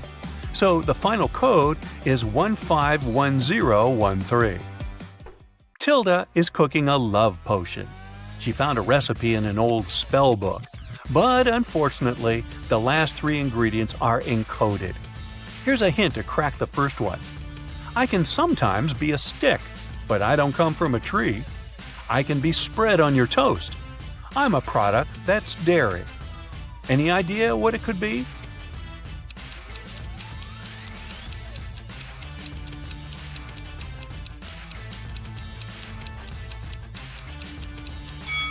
Butter. Or as they say in Brooklyn, butter. Here's a hint for a second ingredient. I can be small, I can be huge, and very hard to snatch. Carve me out, put in a candle, and light it with a match. What is it?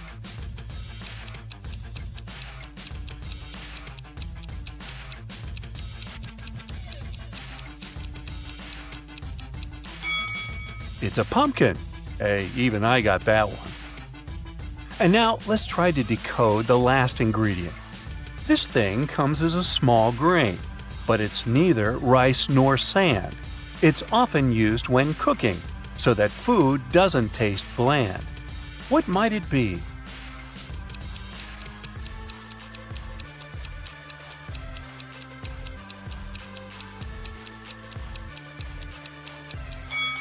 The last ingredient for Tilda's love potion is NaCl. Oops, I meant salt. Lily gets an invitation to a wedding party. She comes along and sees 3 weird things right away. Can you spot them too?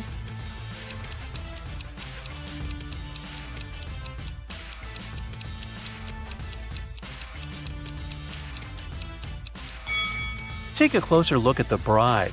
There's a zombie hiding under her skirt. Also, there's planet Earth in the sky instead of the moon. And the clock is going counterclockwise. Well, that's all goofed up. Molly is chilling in her bathroom after a long working day. But can you see anything odd here?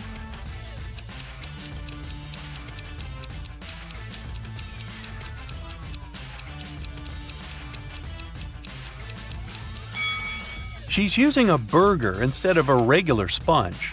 You want fries with that? A dog show competition is taking place in the town. A golden retriever named Toby wins gold. But after the contest, a janitor finds Toby lying unconscious backstage.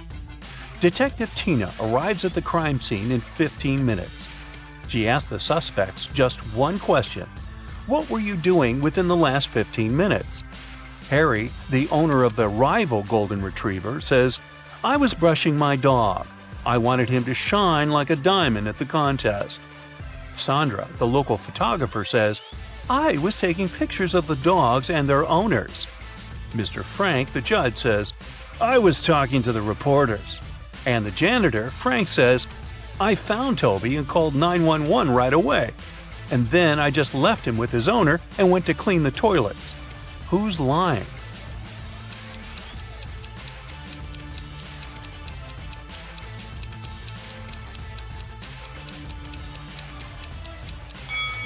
Harry. Why would he need to prepare his dog's hair? The contest is over. Lisa breaks her nail and goes to a beauty salon to fix it. There, she meets 3 manicurists. One of them is an imposter. Can you guess who?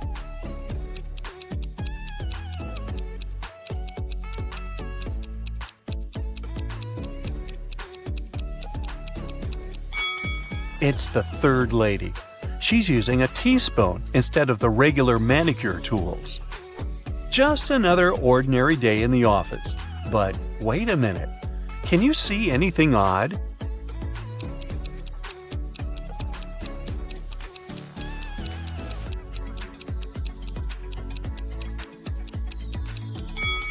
The lamp doesn't have an electric cord. What about this picture? Anything weird?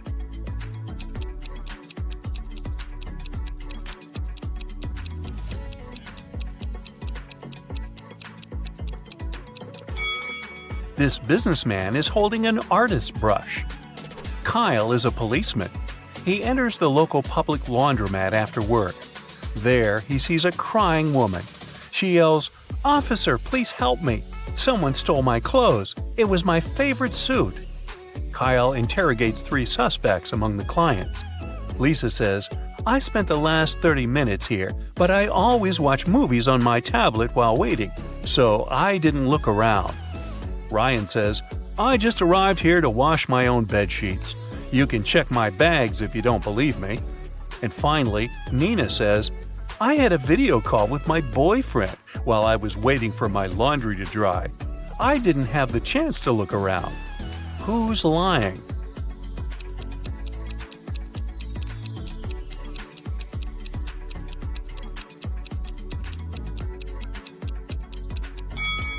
Lisa. Take a closer look.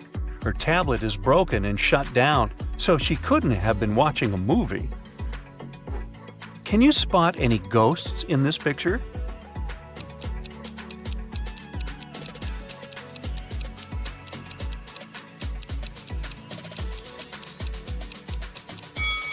How about over here? What about this area? Can you spot any ghosts?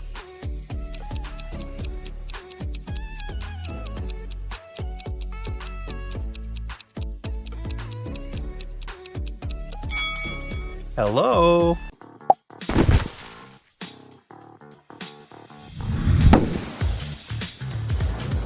Wow, Bella landed in New York with very ambitious career goals. There were many options to get from the airport to the center of the city, but Bella decided to save money and go by bus. She had to purchase a ticket for $10, but a handsome guy popped out of nowhere and offered her a better deal. "Hey, my plans have changed, and I don't need my bus ticket anymore. Want to buy it for $6? Bella agreed and gave him $6. It was a big mistake. Why?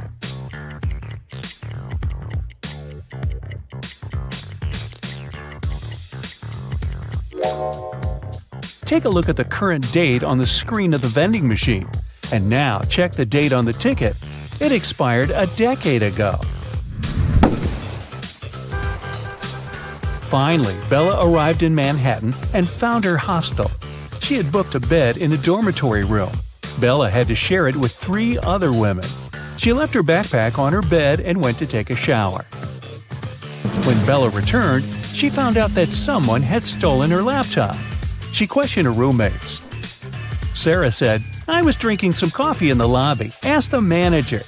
Kelly said, "I was sleeping with my earplugs in and my sleep mask on, so I didn't see or hear anything." And Chelsea said that she had been taking pictures on the roof of the hostel. Who's lying?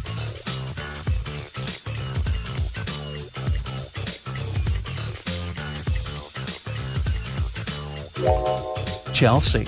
Do you see the sign? The hostel rules strictly prohibit guests from going up to the roof. In the evening, at around 8 p.m., Bella got very hungry. She went out to get some food. She found a cozy restaurant. As soon as Bella entered, she witnessed a heated argument between a waiter and a customer. The customer claimed to have ordered tomato soup, and the waiter claimed that he'd only ordered hot chocolate. Bella realized which of them was lying right away. What about you?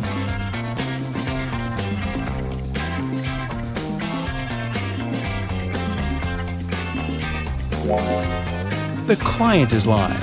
This advertisement on the wall says the restaurant only serves soups from 1 to 4 p.m. This means that the waiter simply wouldn't have accepted such an order. Bella ordered dinner.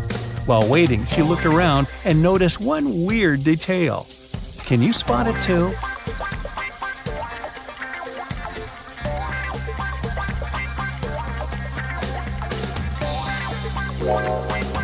This guy is using tree leaves instead of money to pay for his meal.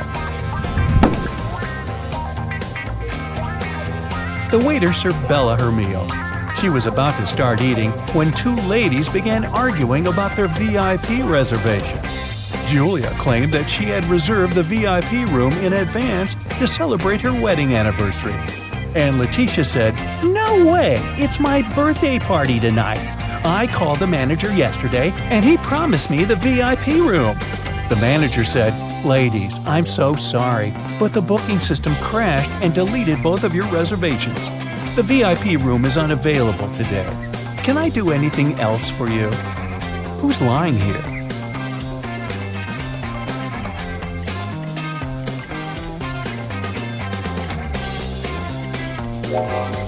The manager. Take a look at the screen. Julia's reservation is still there. He lied because Letitia had given him huge tips to get the VIP room without any reservation. See? Boy, this is a crazy restaurant. The food better be worth it. After dinner, Bella saw Letitia in the ladies' room. She was crying. Bella asked her, "What happened?" Letitia didn't say anything. She just gave Bella her phone and showed this chat with her boyfriend. Can you tell what made Letitia so upset?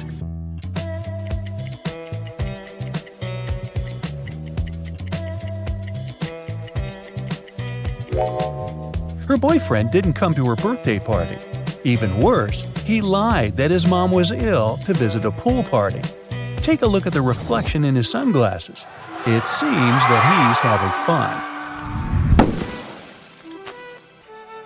Letitia was so grateful for Bella's support that she gave up her VIP opera tickets. The performance was scheduled for the next day. Now, Bella needed to find an evening dress. She headed to a shopping mall with Kelly and Sarah. But as soon as they arrived, they noticed something very weird. Can you see it too?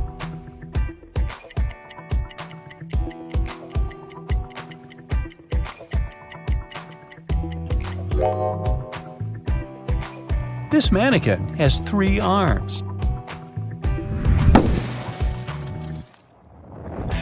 Can you spot what's wrong here?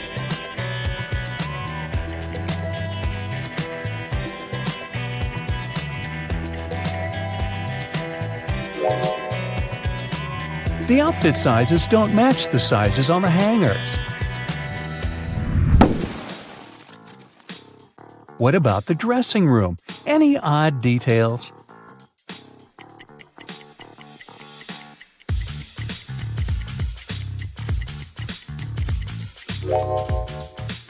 These hairy clawed paws can't belong to a human. Finally, Bella found a beautiful evening gown for the opera, but it cost $97. Bella couldn't afford it, so she borrowed $50 from Kelly and $50 from Sarah, which equaled $100. She bought the dress and got $3 of change. Bella gave $1 to Kelly and $1 to Sarah and kept the last dollar for herself. So now, Bella owes $49 to Kelly and $49 to Sarah, which equals $98. If we add the dollar that Bella took, we'll get $99. But then, $1 is missing. Where is it?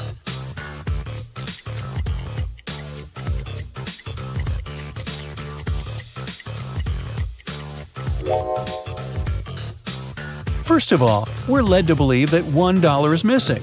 According to the conditions of the riddle, Bella took $50 from Kelly and $50 from Sarah, so the sum of her debt was $100. After that, she bought a dress for $97 and got $3 of change.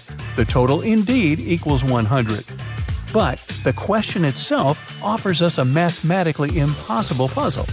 In fact, there is no missing dollar.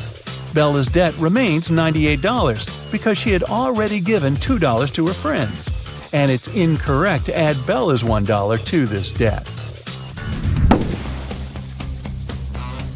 Next, Bella decided to visit a hairdresser. The manager asked her to wait for 20 minutes. Bella took a seat in the lobby and accidentally fell asleep. When she woke up, she saw that someone had cut her long, beautiful hair. She got furious and questioned 3 suspects. Maya said that she'd been busy with another customer. She didn't see what was going on in the lobby. Rick said that he had been eating his lunch outdoors. And Sally said, "Who do you think I am? I don't steal hair. That's ridiculous." Who is lying?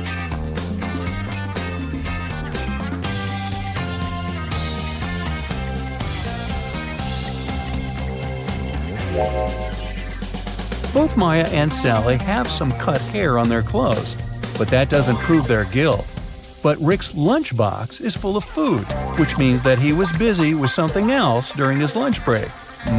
Very suspicious. Bella's evening dress was too long and classy. She couldn't go to the concert hall by subway. So the hostel manager, Fred, offered Bella to give her a ride if she cracked his tricky riddle. I have no neck and no head. 2 arms, but no hands. I'm with you at school, I'm with you at work. What am I?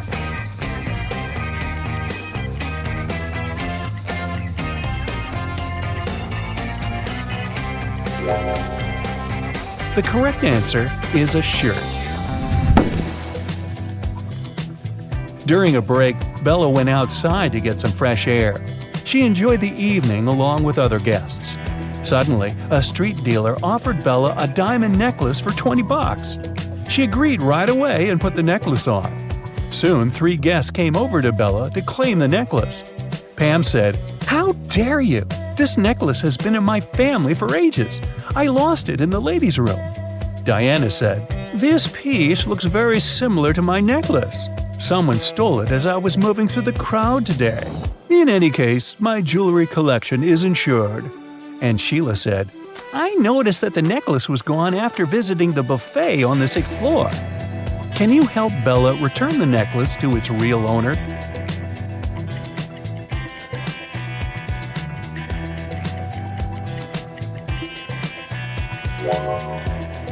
The necklace belongs to Diana. The concert hall doesn't have 6 floors. Pam and the street dealer have similar tattoos on their arms, so they must be scammers working together. After the performance, Letitia invited Bella to the after party, where Bella met Tyler. He claimed he was a famous violinist and showed Bella some pictures proving his luxurious lifestyle. But Bella realized that he was just a wannabe very soon. How did she understand it?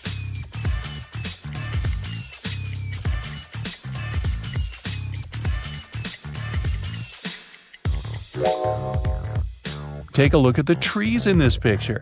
It's obvious that the wind is blowing to the right. Meanwhile, Tyler's hair seems to be swept to the left. The picture has been photoshopped. The next morning, Bella went to buy some groceries. She didn't have much cash, so she bought only 2 items, cheese and bread, and paid $1.10 in total. The cheese cost $1 more than the bread. So, how much did the bread cost?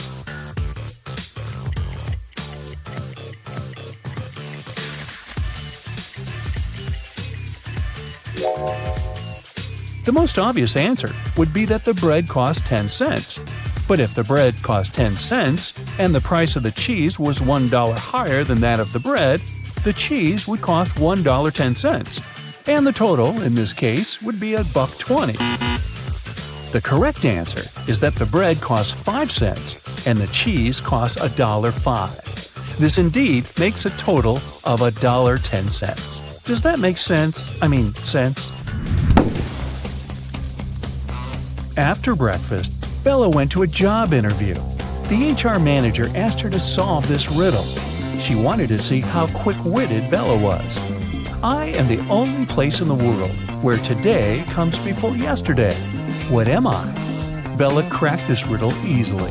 What about you?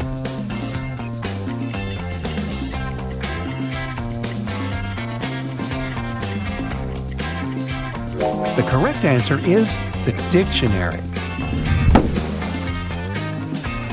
Bella got a job as a train conductor. On her first day at work, she entered a rail car to check the passengers' tickets.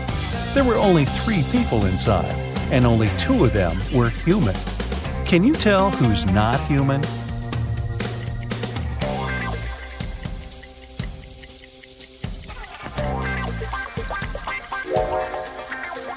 The first guy is dressed up too warmly for the summer, but he could be going to a place where it's very cold. That lady over there is drinking some green liquid. It's a bit strange, but there are plenty of colorful drinks in the world. As for this guy in the middle, he doesn't cast a shadow, so he's not human. Who is wanted?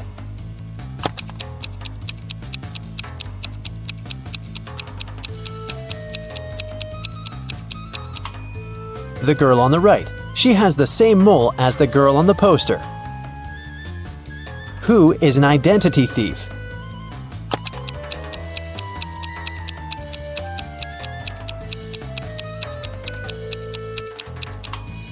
It's the man on the right. His real ID is sticking out of his backpack, which means he must be showing a fake ID. Who is an imposter?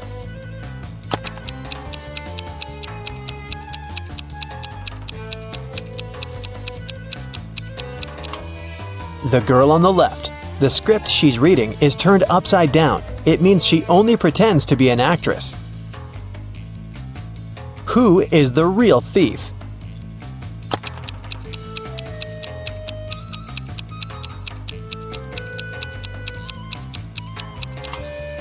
Both of these men are thieves. While one man is distracting the girl, the other is preparing to steal her phone.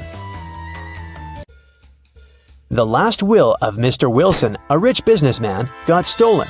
There were 5 people in the house at that moment: Mr. Wilson's wife, their cook, butler, maid, and gardener. They all told the detective what they'd been doing that evening. Mrs. Wilson was sitting by the fireplace embroidering. The cook was making breakfast. The butler was supervising several workers in the living room. The maid was sweeping the floors in the hallway. The gardener was watering the plants in the greenhouse. Right after this conversation, the detective arrested the thief. Who is the culprit? And how'd the detective figure it out?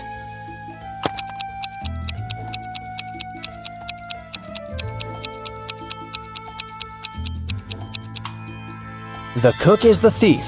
He said he'd been preparing breakfast, but the crime happened in the evening. Lily owned a flower store. One day, she got a call from the police. They told her that her shop had been robbed.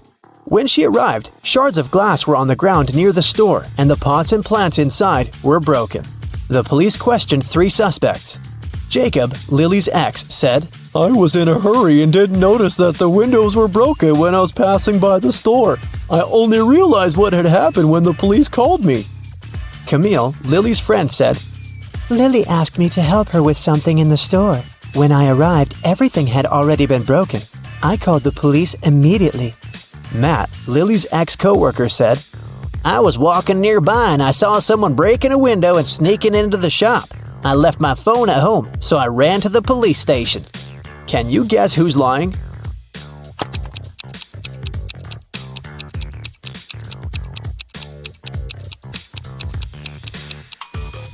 Matt is lying.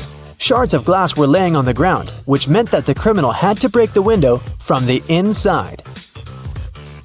Let's take a little break. Now, you need to think fast. Mary's mom has 4 daughters. One daughter is called April, the second is named May, and the third daughter is June. What's the fourth daughter's name?